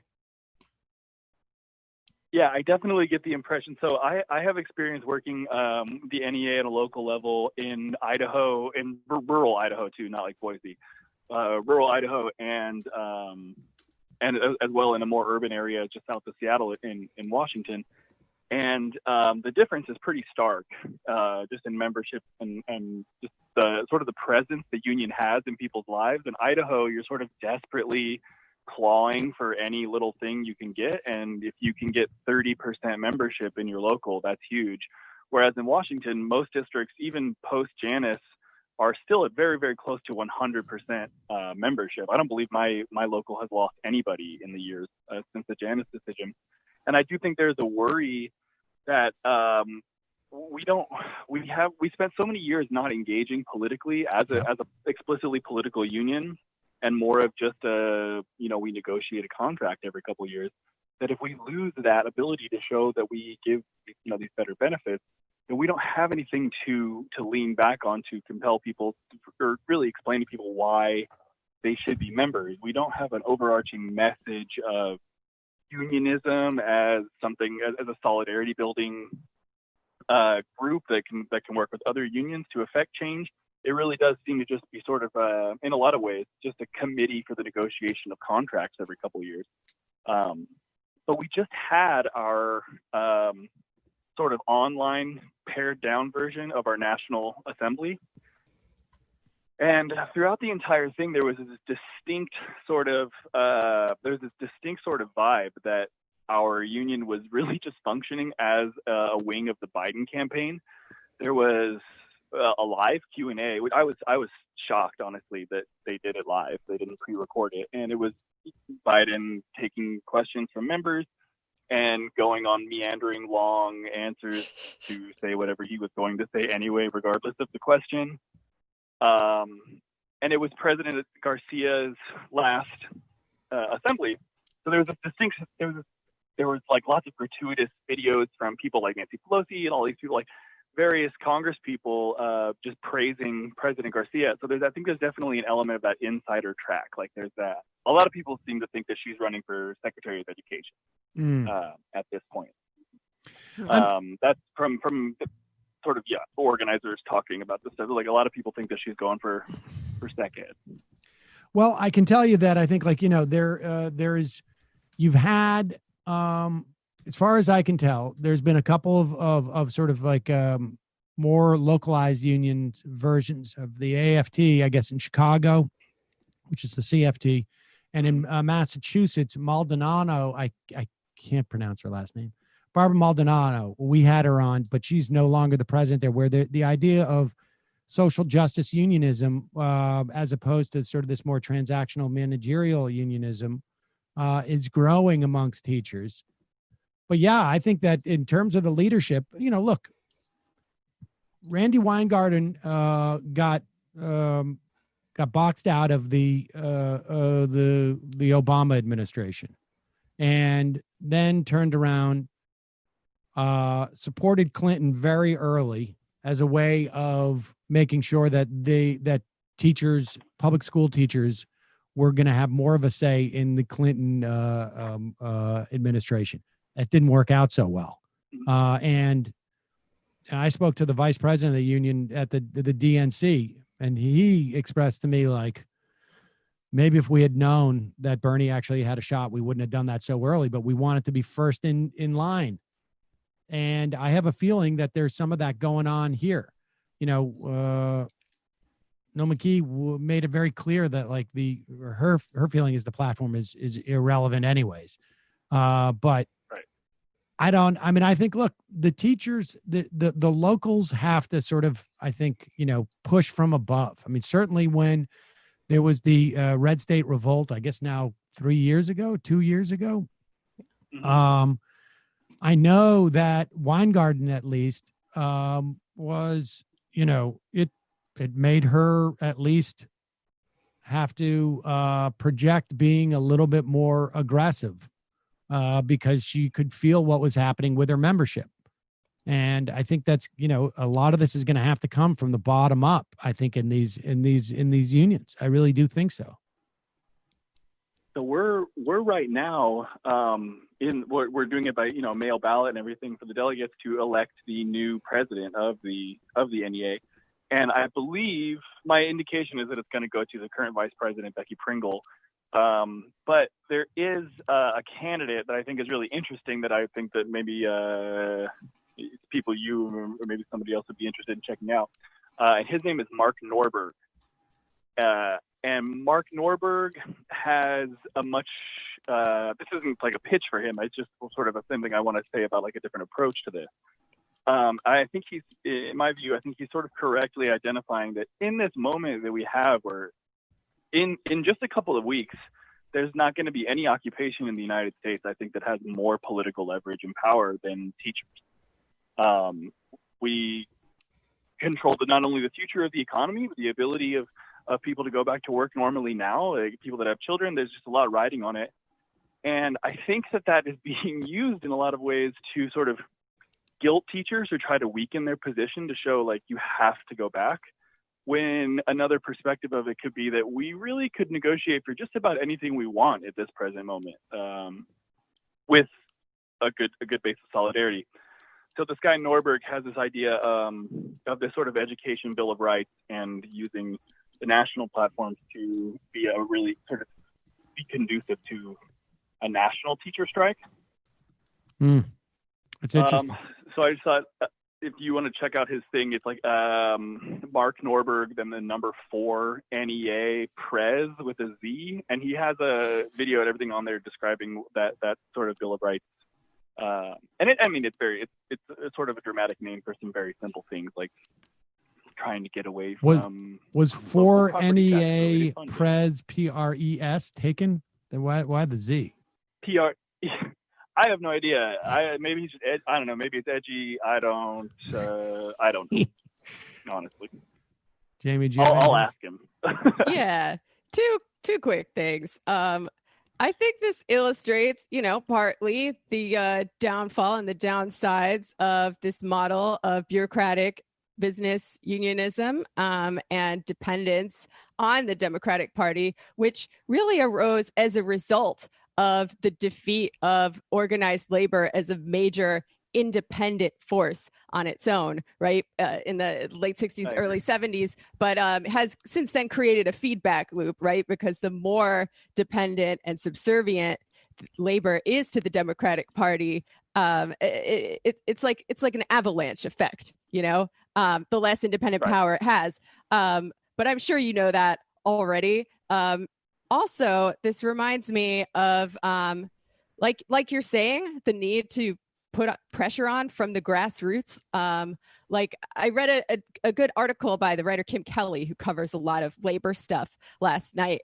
And, she said the reason why her union, the Writers Guild, was able to pass a resolution to actually kick out the cops from the AFL-CIO, they came out in favor of doing that, was because a bunch of young leftists like herself ran for the council and got positions of influence. So I think it's really important for anyone who cares about this kind of thing to do it themselves and make the change that they want to see. And that also ties into the rank and file strategy that the DSA is carrying out right now, whereby DSA members help each other get union jobs in strategic sectors like education, which, as you said, is extremely important, get involved in their unions and change things from the bottom up.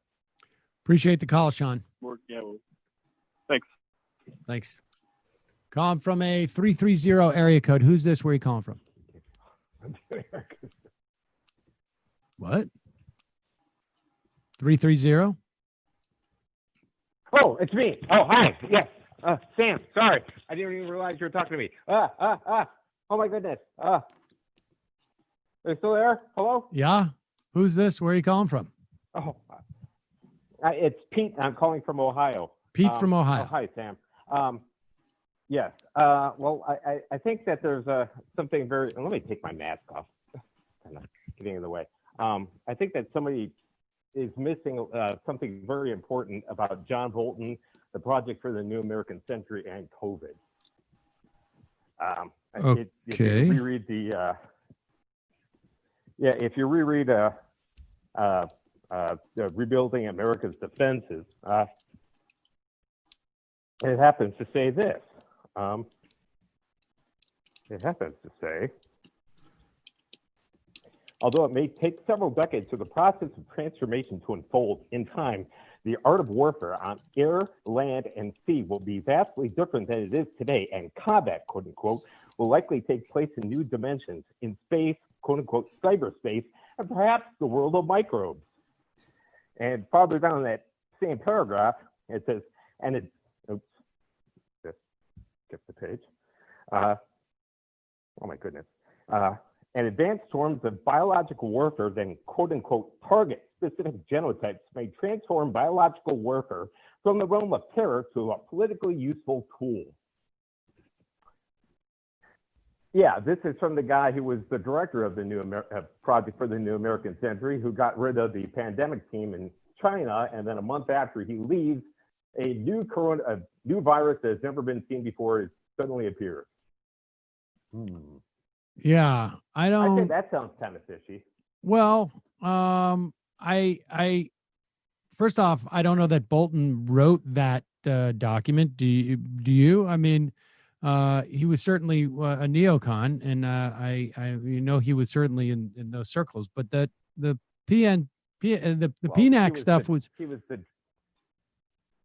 PNAC stuff was written. Yeah. Well, Go ahead, Pete. Yeah, it was written in 2000. Right. And one of the signatories to PNAC was Jeb Bush. No, right. Ran for president. And yes, and Dick Cheney and Pearl. And I mean, I get what you're saying, but I don't know what your point is. You think that that Bolton specifically pulled back on all of these pandemic sort of response apparatus that we had in this country and the ones that we had embedded in China as a function of wanting a pandemic so that it would strengthen our hand politically against China? No, against Democrats. The enemies that are discussed in the Project for the New American Century, the enemies are us, Sam. No, I get that, Pete. I mean, I think that is a little bit that may be a bridge too far for me, but I mean, I appreciate the call. I'm just not convinced. I mean, I think there's a lot of things in PNAC, but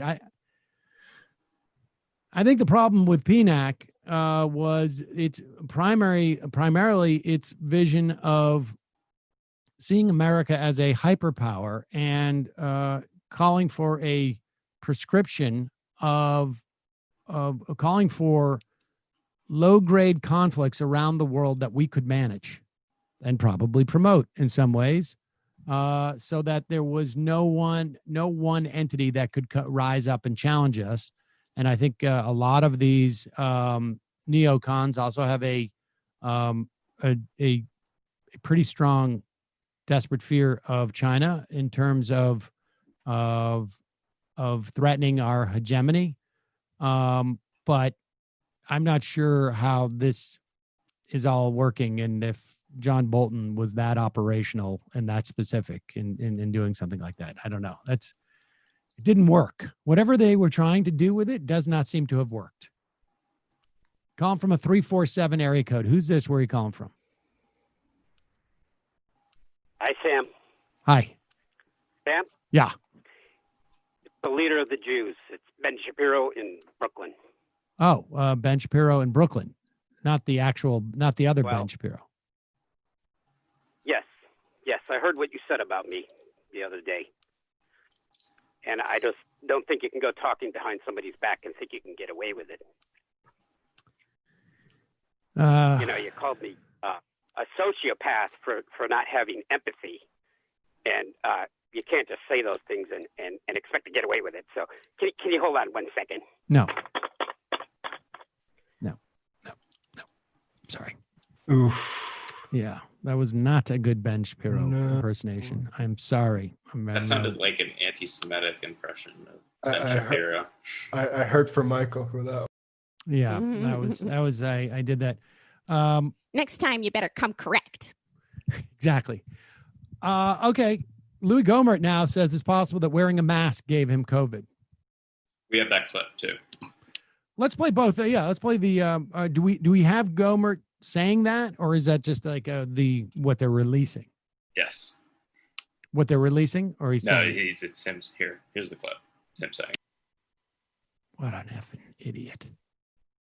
But I can't help but wonder if by keeping a mask on and keeping it in place, that if I might have put some germs, some of the virus onto the mask and breathed it in. I don't know, but I got it. We'll see what happens from here. But the reports of my demise are very premature. Well, they're premature, but as long as it's just premature, as opposed to, completely off the table, I'm okay with that. Let's play the earlier clip of him talking about how he wasn't wearing masks. Where is he wearing masks? He's all around the Capitol not wearing a mask. Play that earlier clip that we have of Louis Gohmert.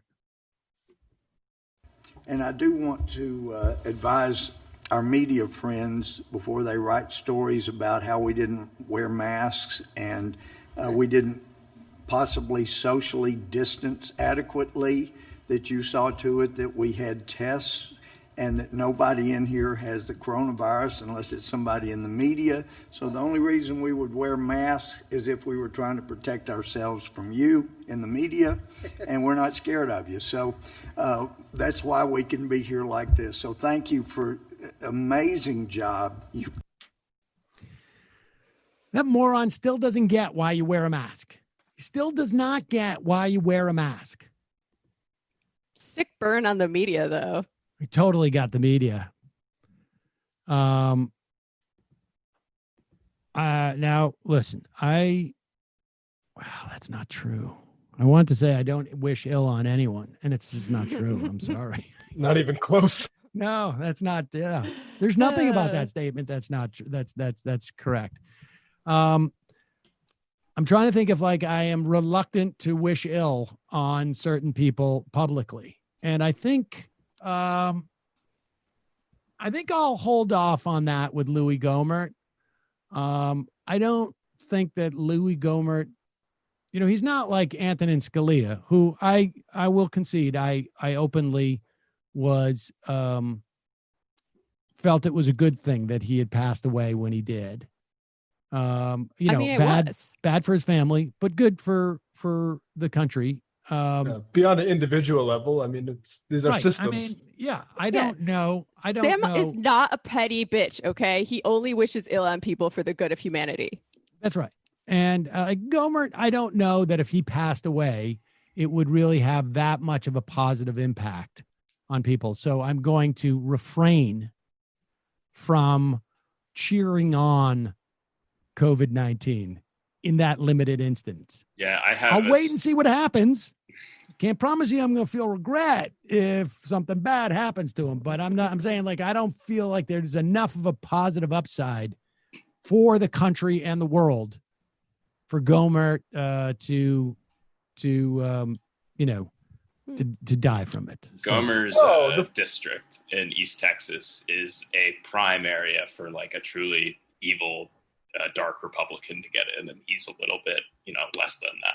Maybe he's blocking someone worse. The funny thing about Gohmert getting it would be him as a vector to infecting Trump and the entire administration. Yeah, that's what exactly. Yeah. To the extent that I have any regret, it's just that he tested positive just slightly too early. Mm-hmm. And here is. I mean, this is just absurd.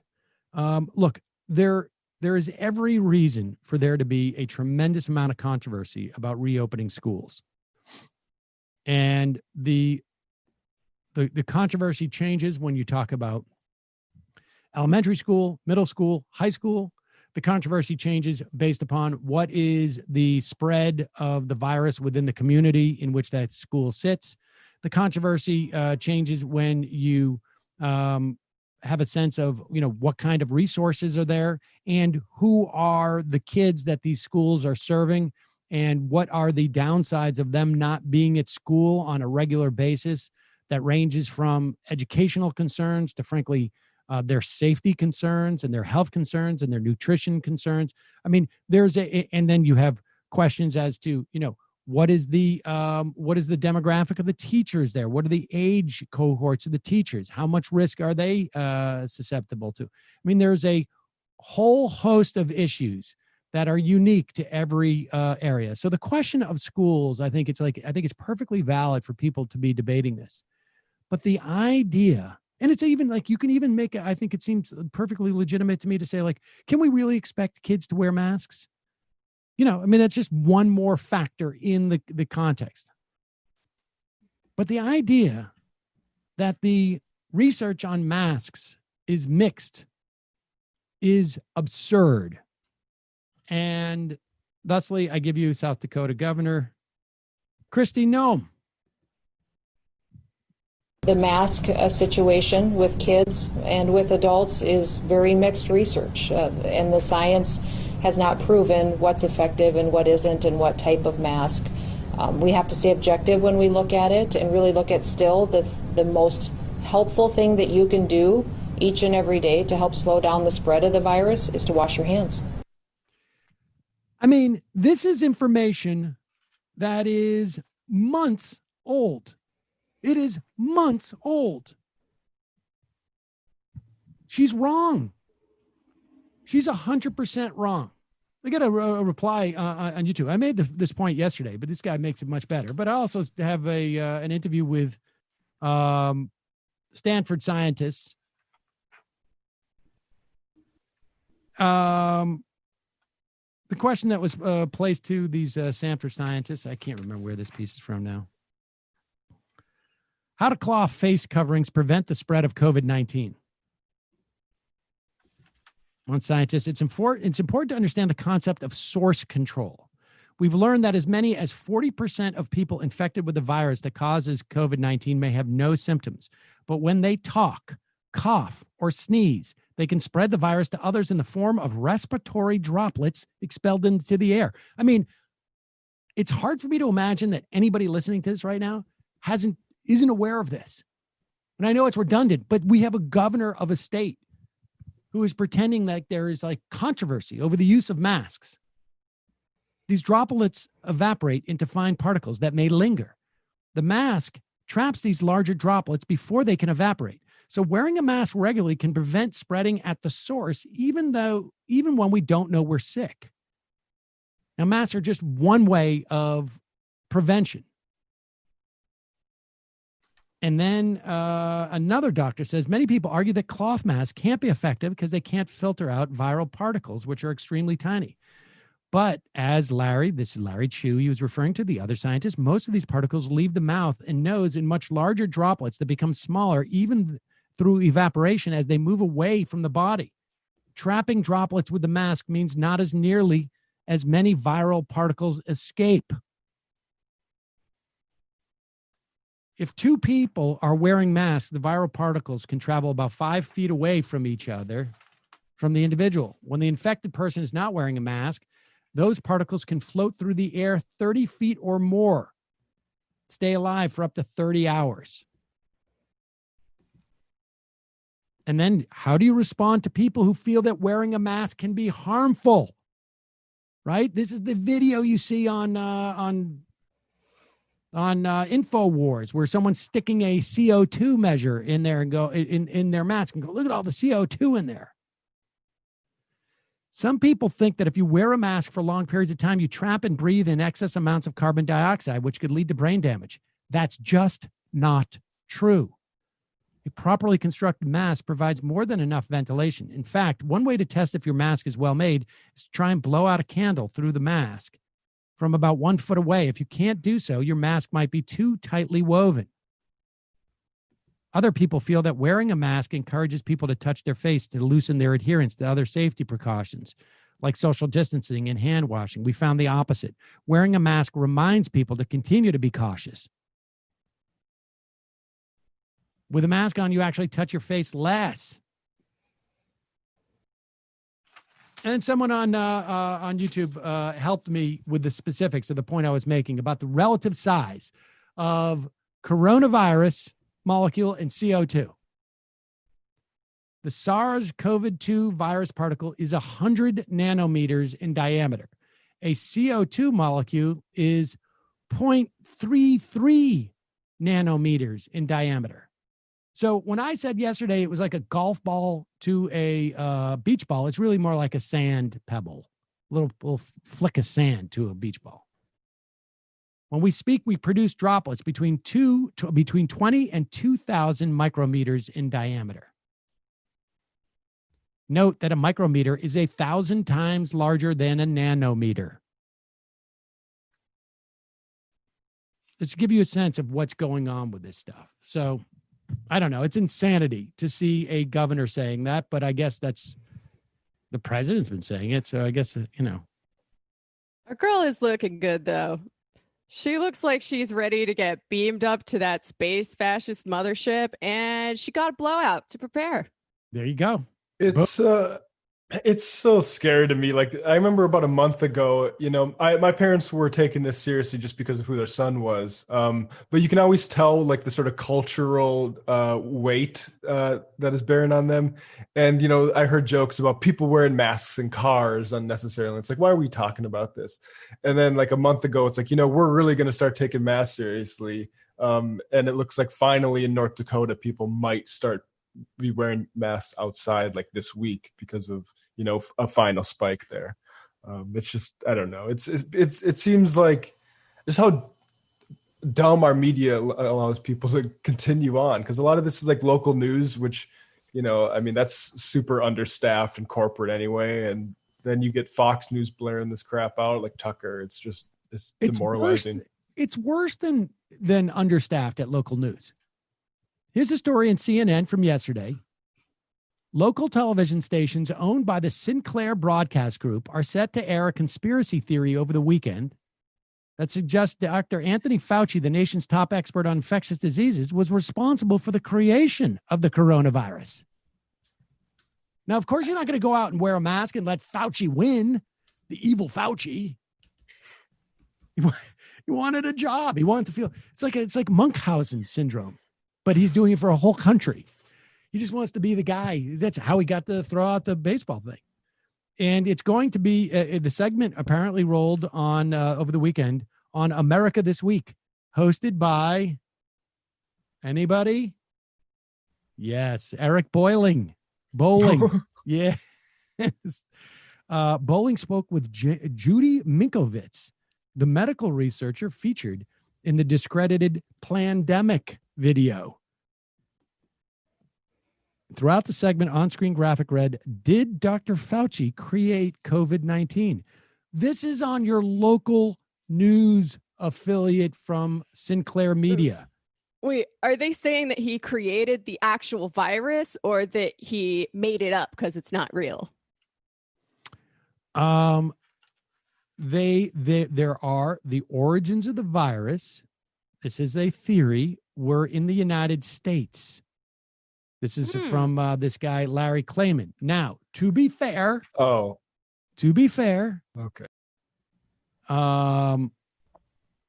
Bowling spoke to Dr. Nicole Safier, who's a Fox News medical contributor, to get a response to the claims from Minkowitz and Klayman. And Bowling and Safier agreed that it was, in Safier words, highly unlikely that Fauci was behind the coronavirus. Yeah, we all know it came from China. But it is possible, they said, that it was man-made within a laboratory and escaped. And of course, that has been rejected by experts. But it's also sort of like, really? Like, okay, and what? And so... But that's your local news. It's not just that masks are for cucks. It's that if you do this, maybe you're giving in to Fauci. You're doing just what Fauci wants. He's pulling the strings. Huh. It is interesting how the conspiracy theories shift, right? Because for a while they were really going hard on the China angle. And I wonder what shifted in the geopolitical economy that they would have shifted their story. That's a very good question, Jamie. Why do we hear less of that China economy? I think on some level, kudos to some in the press. They got tired of hearing it. Here's a clip of Peter Navarro. He is of course, the top trade negotiator in the Trump administration, who is also apparently the lead spokesperson on this virus. And he was on CNN with John Berman. And John Berman, I guess, is just done with that. Say that this virus that is affecting the United States right now is the China virus, the CCP you know what? virus. We let you say that once, Peter. Please don't say it again on this show. I know why you're saying it. The China virus. All right, Peter Navarro, we appreciate you being with us. I know what you're trying to do there. There are Asian Americans who have told us they have become the source the CCP of virus, crimes. my friend.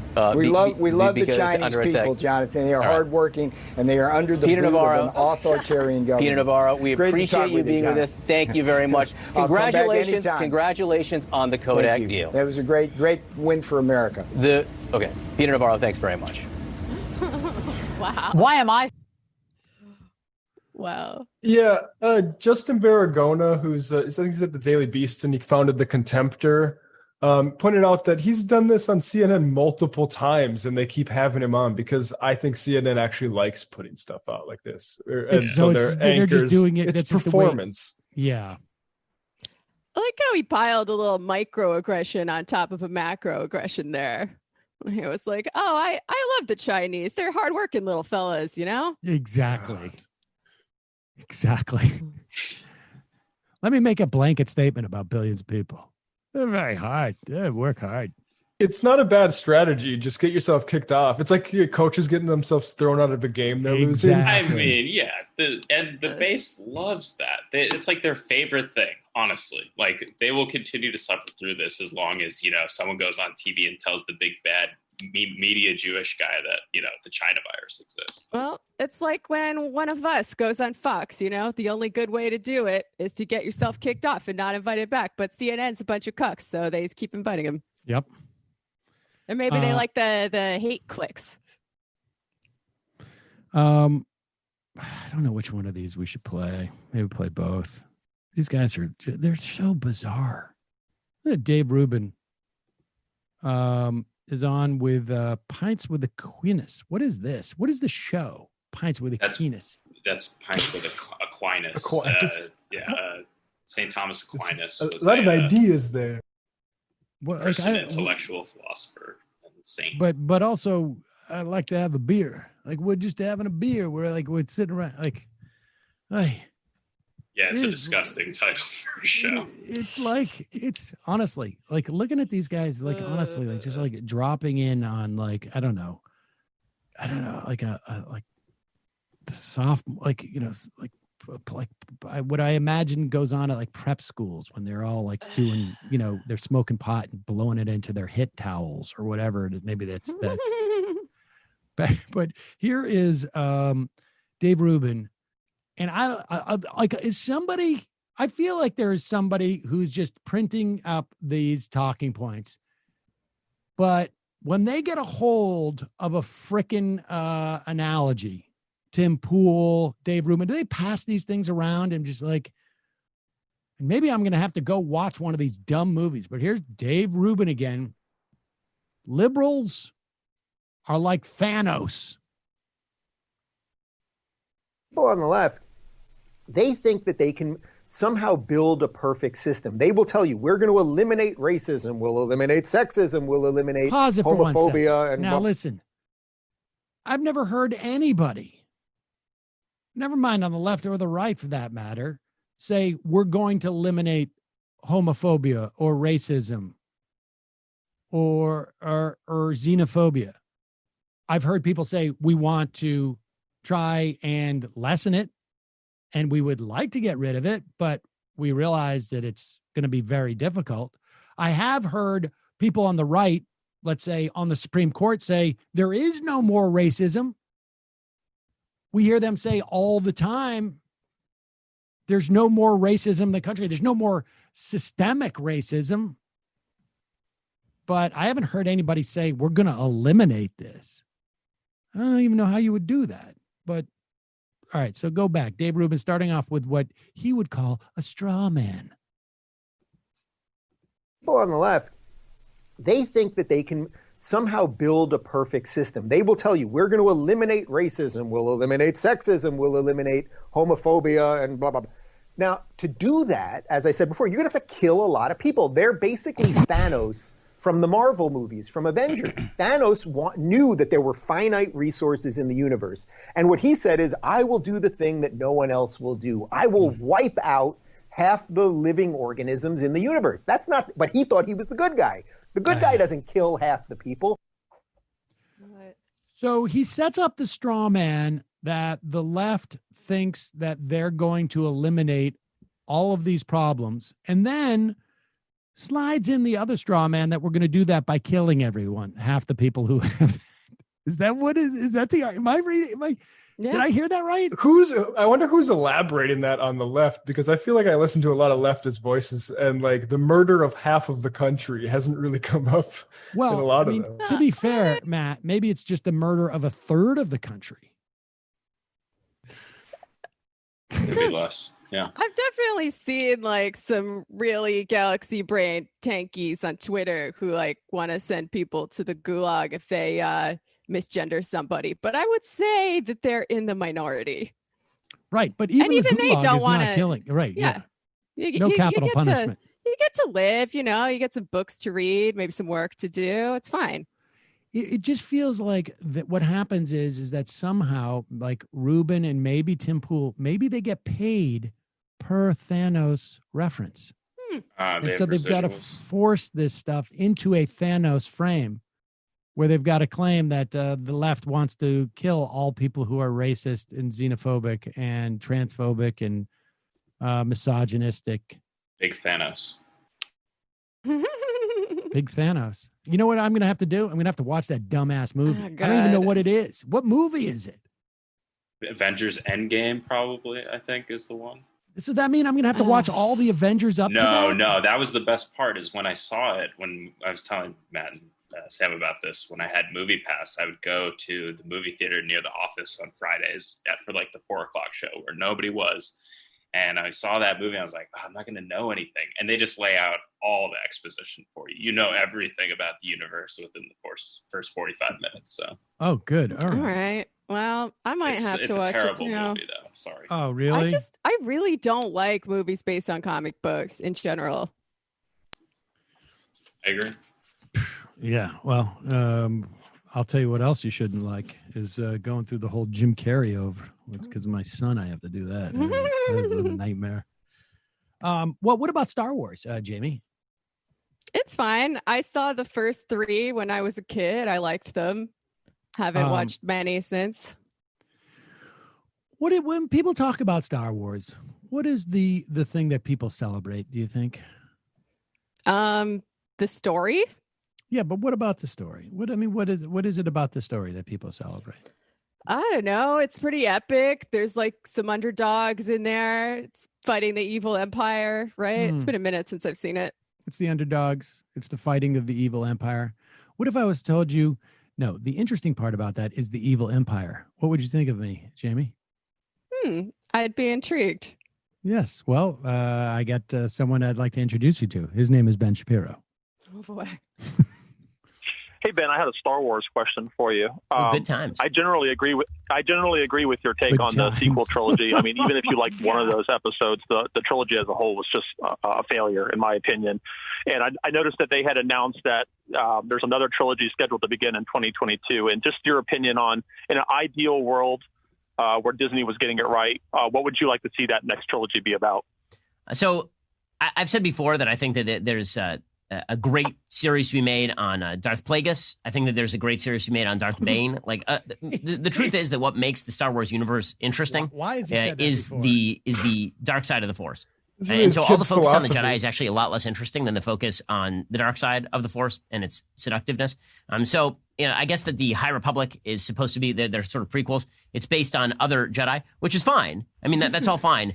They haven't really rolled out exactly, how SJW this is going to be. I know that the Disney Imagineers have decided that they're only going to have female heroes from now on, which is absurd because Star Wars is essentially a little boy's property. I mean, if you look at like the percentages of people who really are huge Star Wars fans, it breaks down pretty heavily male, I would think. But I haven't seen what I'll be curious to see what they do. That means it's their property. To me, the only redeeming feature of the sequels in Star Wars is the fact they actually finally explained why Rey was such a Mary Sue. Like that, if they had not, then it would have been incredibly annoying. But yeah, I'm curious to see what they're going to do. I just hope that they don't do what they've been pledging to do, which is kind of throw in a bunch of SJW nonsense. There needs to be integrity in Star Wars. There needs to be integrity in Star Wars screenwriting where you don't want to have just women heroes, because how is that possible?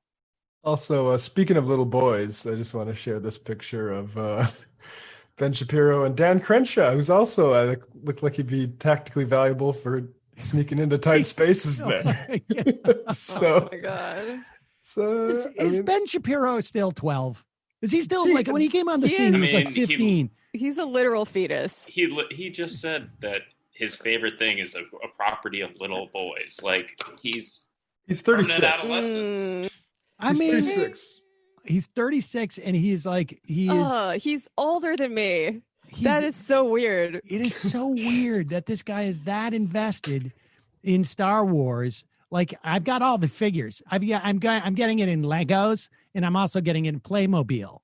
And I have Darth Pegasus in Playmobil. I traded it for the version that was in Lego.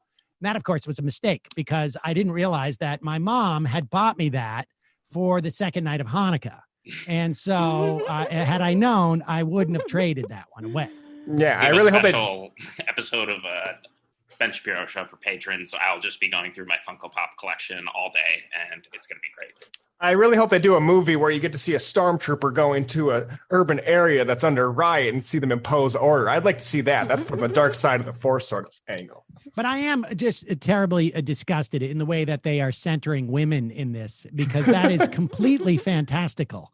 I love the idea that these guys complain about the idea of like, it's just not believable to have that many women heroes in this saga, which of course, like the whole thing, like to actually say like, this seems unrealistic to me, that women like they take these fantasy movies and just, they can't get themselves to the idea of like, well, having women heroes is so so anachronistic that there's no way boys would ever watch this. Because they are rational and they are not going to react emotionally to things, and they cannot accept it. So it's too just SJW, And I don't think the series is going to do well because of that. Yeah. Well, he also says it should have male heroes because everyone who watches it is a boy, which just speaks to the enormous sense of entitlement on the part of fans that have dogged movie directors forever and are extremely annoying. Well, it's also just sort of like, is there any evidence that boys don't want to see a female, warrior? I went to see Charlie's Angels in theater, so yeah, I got news for you. Use your logic brain, Sam. No, I really could not care less about whether there's female heroes in Star Wars, except for the fact that it ruins it for Ben Shapiro. I'm totally on board if it does that. Well, I mean, look, representation in film is can be overrated, as a symbolic victory, but it also shows how these sort of things get naturalized when you just put them as Ben Shapiro wants them into a galaxy far, far away, right? It's actually bad that it is just that if it would just reinforce what Ben Shapiro wants, it would be culturally toxic. And I will say this too, look, I don't think that you can dine too long on these type of things, but it makes a fundamental difference, I think, to a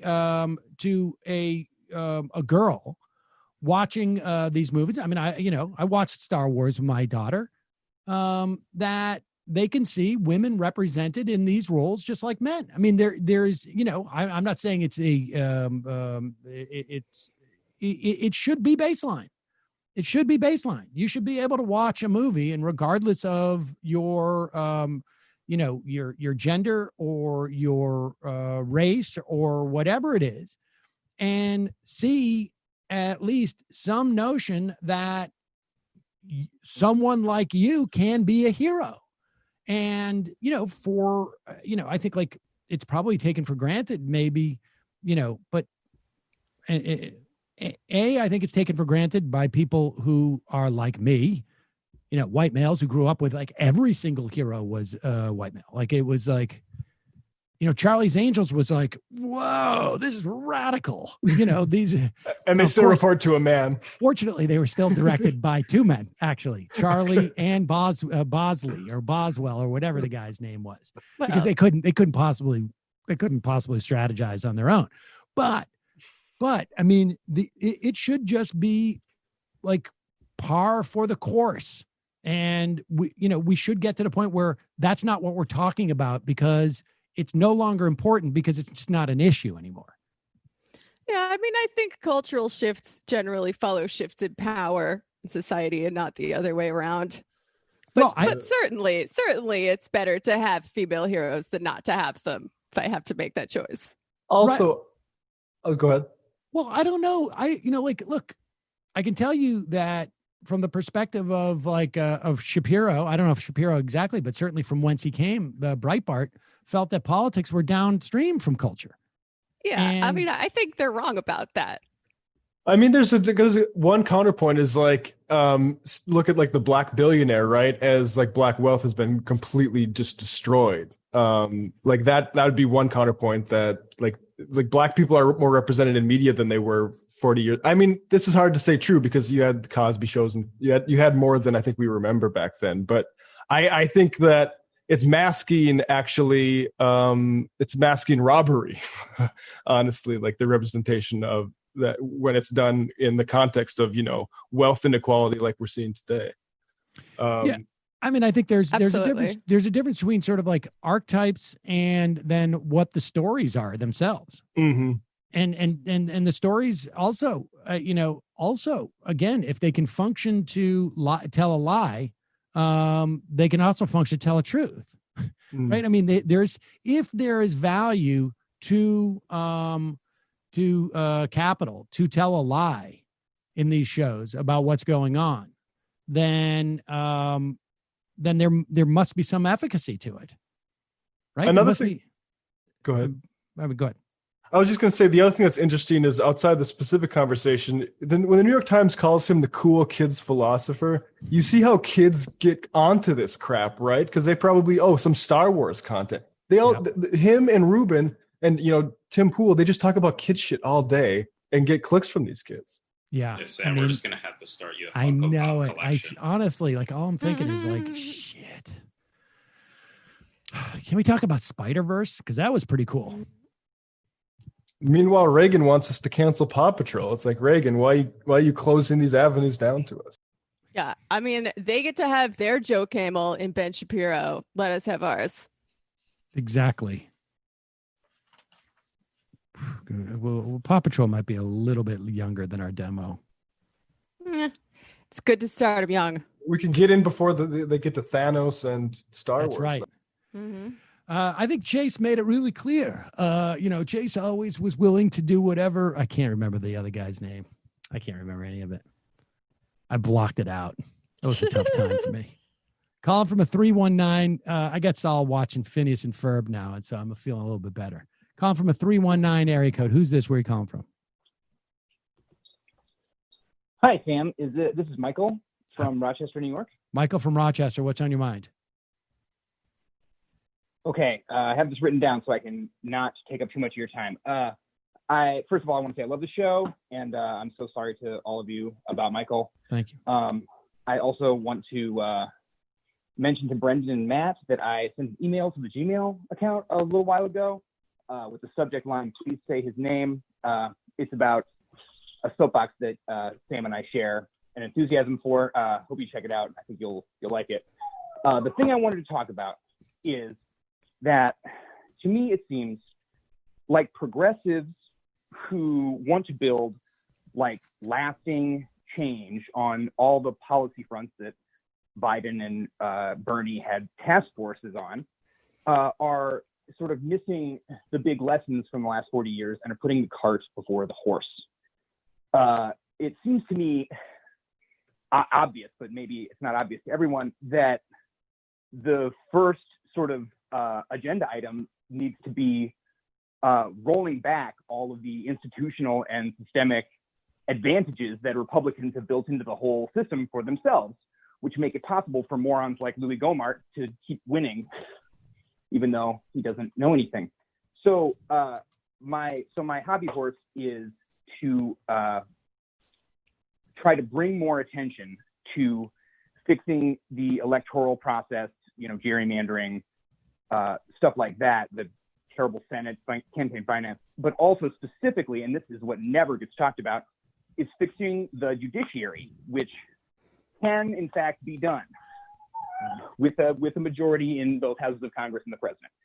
And so if Joe Biden wins and, God willing, we get the Senate back, no matter how much progressive policy we get passed, it's not going to mean much if it constantly is getting struck down in the courts.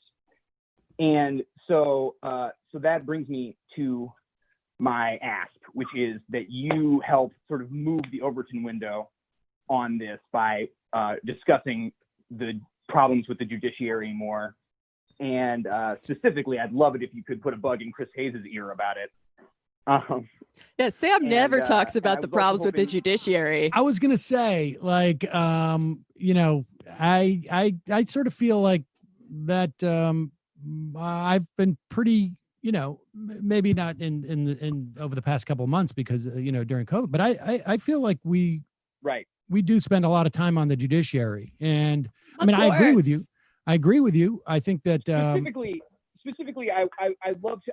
It seems like everybody treats it like it's not a fixable problem. Like everyone acknowledges that it's a huge problem, but it's fixable, right? The size and shape of the judiciary are determined by congressional legislation. That's correct. And so, it's not about people say talk about packing the courts like it's a naughty word, but the reality is that the conservatives have been packing the courts for decades. And well, packing the courts means expanding the courts, and then putting. And that's what we should do. We should do that. I tend to make more judges. I tend to agree with that. And I think that if we quadrupled the size of the lower two circuits, the district courts and the circuit courts, if we just quadrupled the size of them, judges would have less on their dockets. They could spend more time working on cases in a meaningful way. And all of these people, all these Chads and Justins and Corey's that have been put on the judiciary by Mitch McConnell won't matter anymore. Well, I agree with you. I mean, I think the only danger is the fear, and I don't share this fear, to be honest with you, that the Republicans will do this, because I think they will do it if they find it convenient to do so in the future. I mean, the one good upshot is that the D.C. Circuit Court still remains a court with a majority of Democratic appointed justices. But yes, I agree with you. And but also more, beyond that, and I appreciate the call. I'm going to let you go. I'll speak to just two things about it. One is who we place as judges has to also change. And Brian Fallon's organization, I've talked about, I can't remember the name of it, frankly, off the top of my head. But they wanted a commitment from the next Democratic president to put no corporate lawyers on the judiciary, which I think is a huge start in terms of getting better judges, not just judges that are, left of where the center is, but ones that are genuinely progressive, one that look upon the dynamic, because folks like, Ruth Bader Ginsburg, you would be hard pressed. She's good on some stuff, but you would be hard pressed to find rulings where she doesn't land on the side of corporations. And frankly, that's largely true with all of the so-called liberal justices. Short of replacing, now I can't even remember who got replaced during the Obama administration. But we had basically no justice, and particularly those who were having seats that were on the so-called left. No justices, I think, from 1970 that actually moved the court to the left. So when you replaced a Democratic pick, it was with a Democratic pick who was to the right of the justice that they replaced. And we need to go the opposite direction with that. And I don't know that Joe Biden is going to be that person to do that. I find it hard to believe, but maybe if the timing is right, guys like Alito and maybe, I don't know, Gorsuch probably won't be old enough.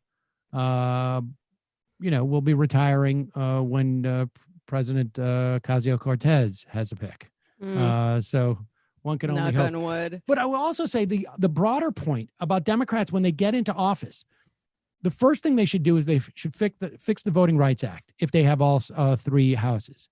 Then they should move on to card check, and they should provide support for institutions that will enhance their ability to win the next election, that also are consistent with more democracy.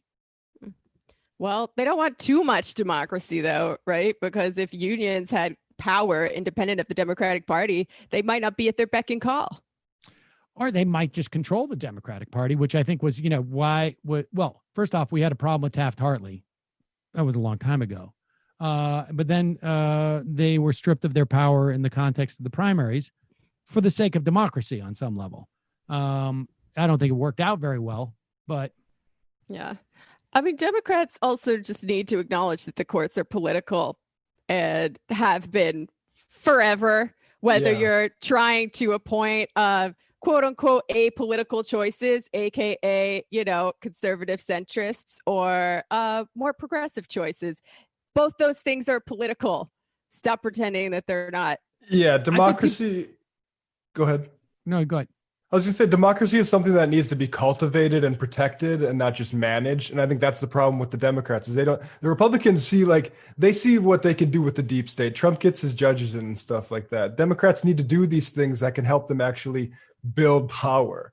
And yeah, I mean, there's an allergy there that's very frustrating. Total allergy. And a lot of it comes from the legal institution, the institution of law in this country, where there was a complete sort of a complete failure. I want to say it's a naivete, and I think on some level it is, but I also think it's just sort of like this, it is, it's not such an innocent naivete. Let's put it that way. It is one where members of the legal... Well, it's not just the way they got paid. I mean, it's members of the legal institution. And I mean, like people who don't even have a dog theoretically in the political fight.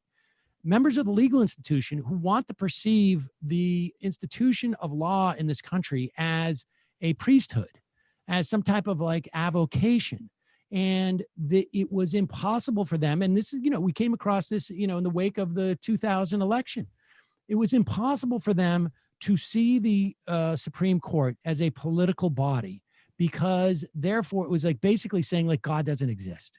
It was basically saying like the idea that the law is, the people can subscribe to the law and follow the precepts of the law and put their personal attitudes aside. This is a big fight in the legal institution between critical legal theory and classical legal education that had been waged for years. One would look at like the implications of what you're doing and recognize those. And saying like these need to be filtered into decisions.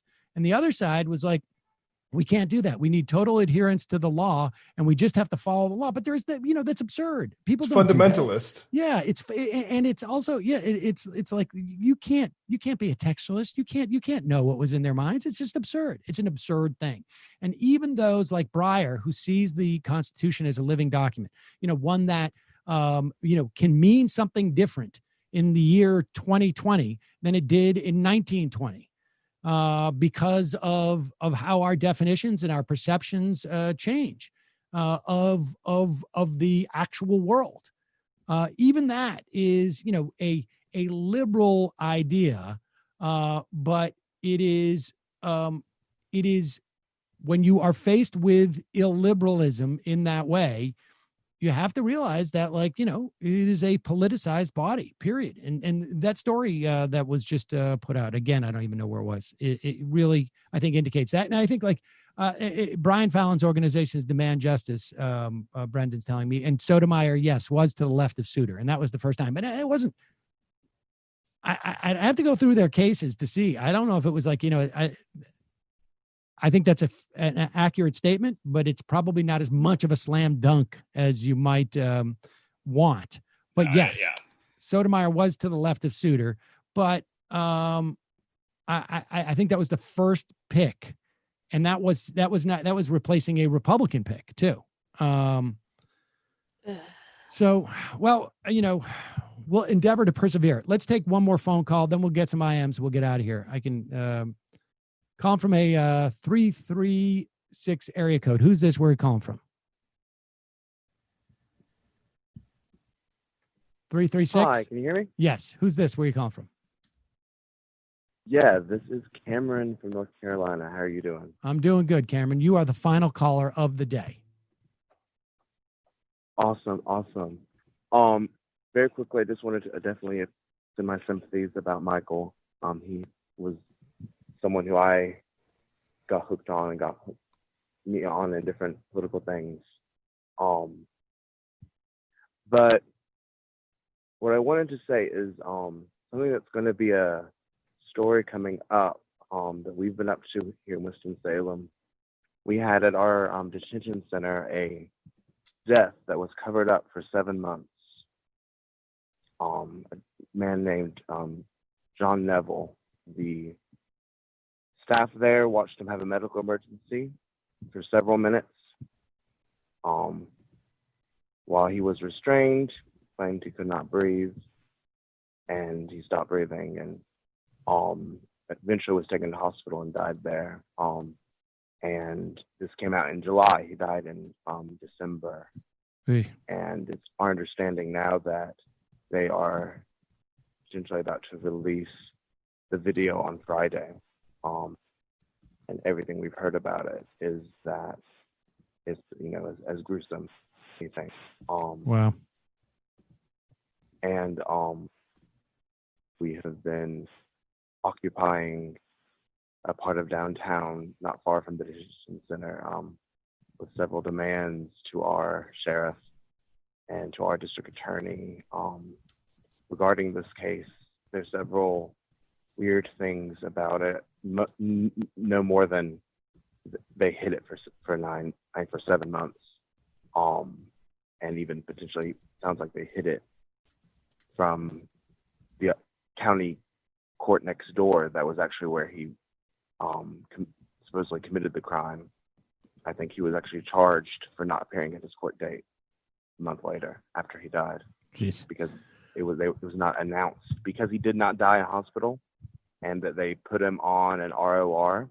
He did not die under the custody of the detention center. So Cameron, wait, tell me again, where in North Carolina is this? Winston-Salem. Okay. All right. Well, I'll look into it, and I guess we'll get prepared for. And I've actually got to go as well. All right. But thank you so much for your time. Thank you, Cameron. Appreciate it. I guess we'll look into that.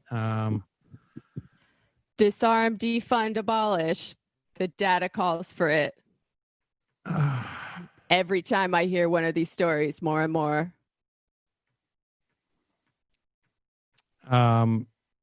It's God, I can't remember. Donald Trump, Bill Barr, going to be sending in his thugs into North Carolina. That'll be interesting. All right, let's take a couple IMs and then we'll get out of here. Barrett Home 2. New York State has a program for some tenants for rent. Tomorrow is the deadline. Yeah, it's hard to qualify, but if you think you might, you should apply.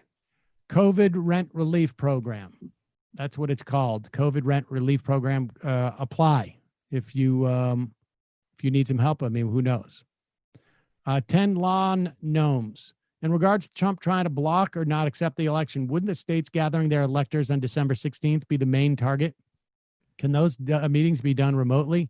As much as I hate the Electoral College, at least it's a smaller target to defend. I have no idea where, Acid McGee, do you think the UFO sightings are another country with extremely advanced technology? I don't know. Maybe. It could be Thanos. Sterno, just a note on the AM Quickie this morning. The unemployment edition that's expiring is $600 a week, not month. $2,400 a month out of people's pockets right now is even worse. Sorry about that. We will look into that. I did not catch that. As for the protest crackdowns on campaign strategy, it's about bringing Trump's base back home. Only Trump can protect you from Antifa, et cetera. He'll do what's necessary. I mean, I know, but it's just that there doesn't seem to be working. Penny from New Mexico. Sam, I hear you and Digby, as well as many other progressives, express wonder as to why Trump and many Republicans seem to continue their stupid COVID response when it can hurt their electoral chances. But it seems painfully obvious to me they could be operating from a belief that the elections will be rigged in one way or another to keep them in power. Yeah, but even still, wouldn't you want an insurance policy of let's not scare our base, our old people, and tell them that they're going to die? Yeah, I mean, they have a fundamental misunderstanding of who the American public are. Their base is also the business and corporate community, right? The people who want to continue capitalist accumulation regardless of the human consequences. And the fact is, for these folks, if 1% of the population dies and it's mostly the sick and the elderly, it might not make that big a dent on their bottom line. Oh, yeah. No, I don't. I agree totally. But you also imagine that, Donald Trump is interested in self-preservation, and the Chamber of Commerce can be happy, but unless they can convince him, and this is probably what they did, is we got you back enough that we'll get you back on this. Don't worry, and you'll be able to sell this to the people. Mm-hmm. And it doesn't seem to be working. Yeah. I can't believe I just said business community. I'm going to go wash my mouth out with soap now. The business community. It's very nice. They watch out for each other. The Pete Boomer Judge. You probably won't remember who I am. I called in at about mid-May to debate you on Joe Biden. I'm Gabriel from Salt Lake City. Just became a member of the show so I could send this message. I've been wanting to support your show forever, but never felt the need until Michael's passing. I'm sorry it took such a tragedy to eventually subscribe, but here I am now. I don't know if this is appropriate or not. But just to tell you how much the crew means to me, people, and how devastated I am about Michael, I want to tell you how much I'm grieving with you. I've always wanted to call and ask if you ever considered doing a show where you talk about your life, or do you prefer to stay private? Because I've been watching for over a year now. I'm genuinely curious about your experiences, but I would have never wanted this to be the circumstance that led me getting to know you more. But you are entertaining, and I appreciate all of you. Although none of you know me, I aspire to do what you are from where I'm at, sending you all my inspiration. Honestly, I want to keep it a bill with you. I see you guys sort of like my role models. Oh, that's very sweet. I love you and God bless. Well, thank you. And appreciate the membership. I mean, I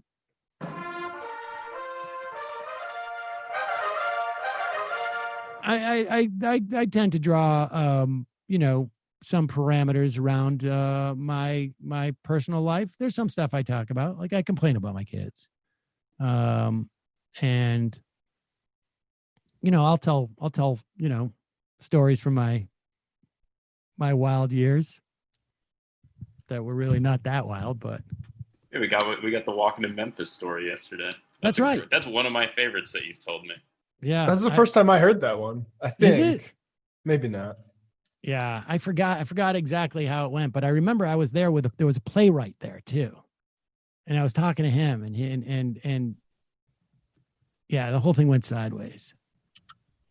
It went sideways. I think she might. Well, the key detail was that you were very stoned. I was very stoned, but yeah. I think in those days that was more often than not than the case. So I probably didn't stick out. Oh, okay. Right. I went through an extended period of time. Let's put it this way. At one point, I made a tremendous amount of money on not doing a TV show. It's a long story to explain how that works in Hollywood, but that's what happened. And I was sitting in my apartment, and I didn't know what to do with the money. Like I was, I had a studio apartment. I think it was costing me at the time, like probably $1,300, which was a lot of money at the time, but I had made so much money, and all I did was just, I got depressed. I didn't know, because I didn't know what to do. I just got super, super high. And, for an extended period of time, going around with, drinking too much. And it wasn't until somebody brought over a GoldenEye that, I stopped all that so that I could focus on the video game. And, so you just keep on watching. He'll leak one out once in a while. Yep. That's Video right. games are therapeutic. Yeah, that's the way I get you. Over the course of like 10, 15 years, you'll hear just about, anything that I mentioned to anybody. So, Space Lennon, teachers union organizer calling in from, I think we did. Sean from Idaho lives in Washington. I also want to say that in the fall, I spoke with Michael from a picket line at my school, and he sent us a few pizzas after our call. Love you all. Oh, that's great. Brother One of 44, The Dark Forest is a part of a sci-fi novel trilogy that delves into a potential takeover of Earth by alien colonizers and interplanetary relations. Worth a read. What do you think of that, Jamie? Sounds interesting. If a bit of revisionism on the works of Jay Posadas. Noah from Tampa. I work at a pool of downtown apartment community. It's mind-numbingly crazy how normal people are acting. The psychology of average people is scary to see. We're seeing new deaths highs every day. What the F is wrong with this government? This is a dark period. Well, I don't know. We've had a lot of dark periods in this country, I guess, from the perspective. But in terms of like mass, I don't know. I feel like most normal people know that you need to wear a mask. It's regional. Yeah, I think that's regional. Very regional. I really do. I also probably have a slightly different definition of normal. Right. These are competing definitions, right? But I think the Northeast, because of the close proximity to New York and what Massachusetts. In Massachusetts, very good. But I think like Connecticut and Rhode Island, I think New Jersey now, I think because New Jersey and Connecticut, in New York, Massachusetts had a decent, considerable amount of deaths too. But I think because they're all in this sort of like media area, I think like the appreciation of, I think the rest of the country is like New York. That's like a different world. We're not New York. And might as well be Paris. Exactly. Dave Weigel had a tweet the other day where he was on the ground at a party convention, a Republican Party convention in Kansas, Western Kansas, and he was like, "It's like there's no COVID here at all. Nobody, everyone's shaking hands, no masks, inside, just kicking it, having a normal one." Very weird. Philip Schwagens. I see Sam is unfamiliar with Nibiru and the Anunnaki, because according to ancient Sumerians, this is precisely why the extraterrestrials came. to mine gold. They genetically engineered the human race to extract those minerals. They left, and we never stopped. I don't know. Oh, you know what that stuff is? That That's David. What's his name? Icky. David Icke. Oh, is it? Okay.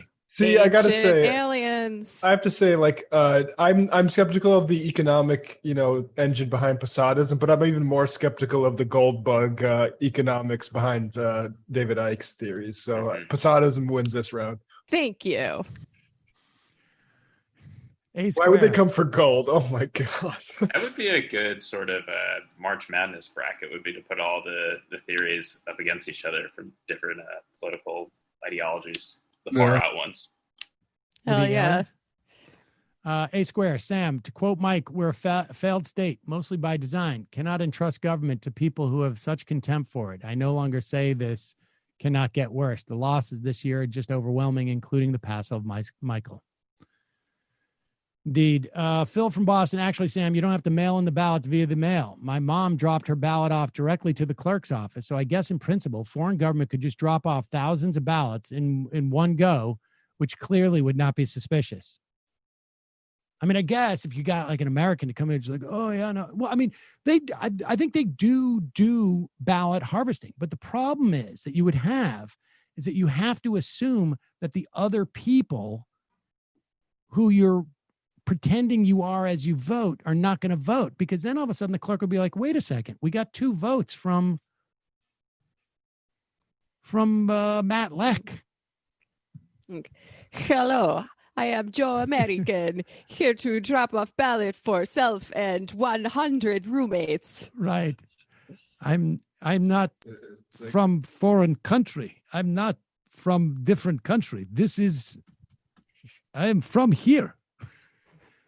Well, I don't know. I guess an accent doesn't necessarily exclude you from being an American, but, and presumably they have, agents, I think, who speak perfect English. Yeah. If the Americans is any indication.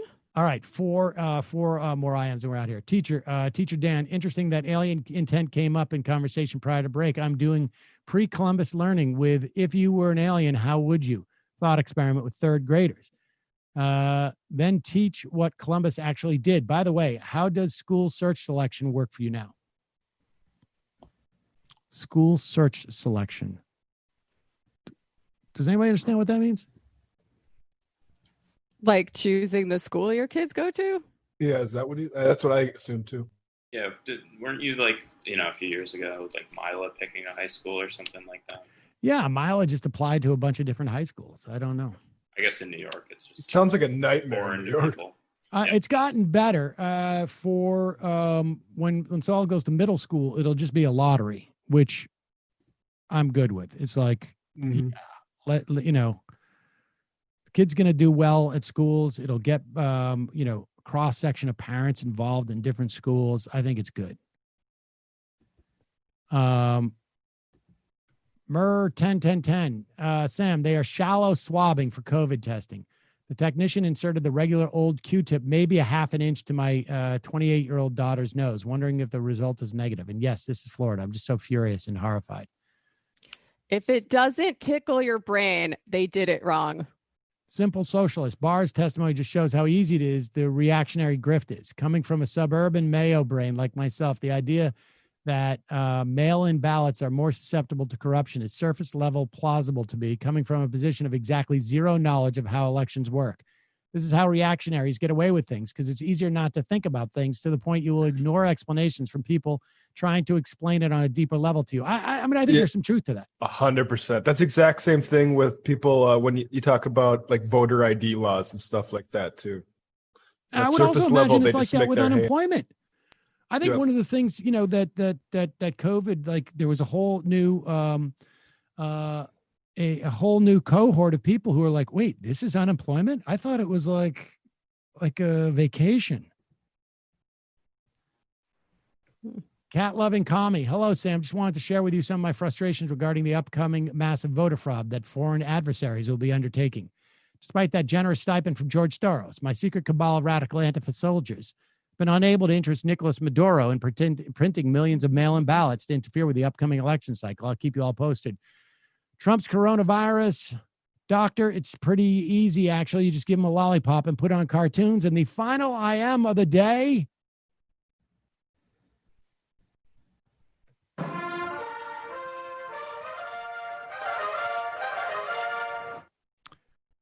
Gohmert not getting on Air Force One is the alternative history inverse of Mark Wahlberg not being able to get on the fucking 9/11 plane. There you go. All right, folks. We will see you tomorrow. It might take all the strength I got to get to where I want, but I know somehow I'm gonna get there. I wasn't looking when I just got caught between the truth and the lie bar.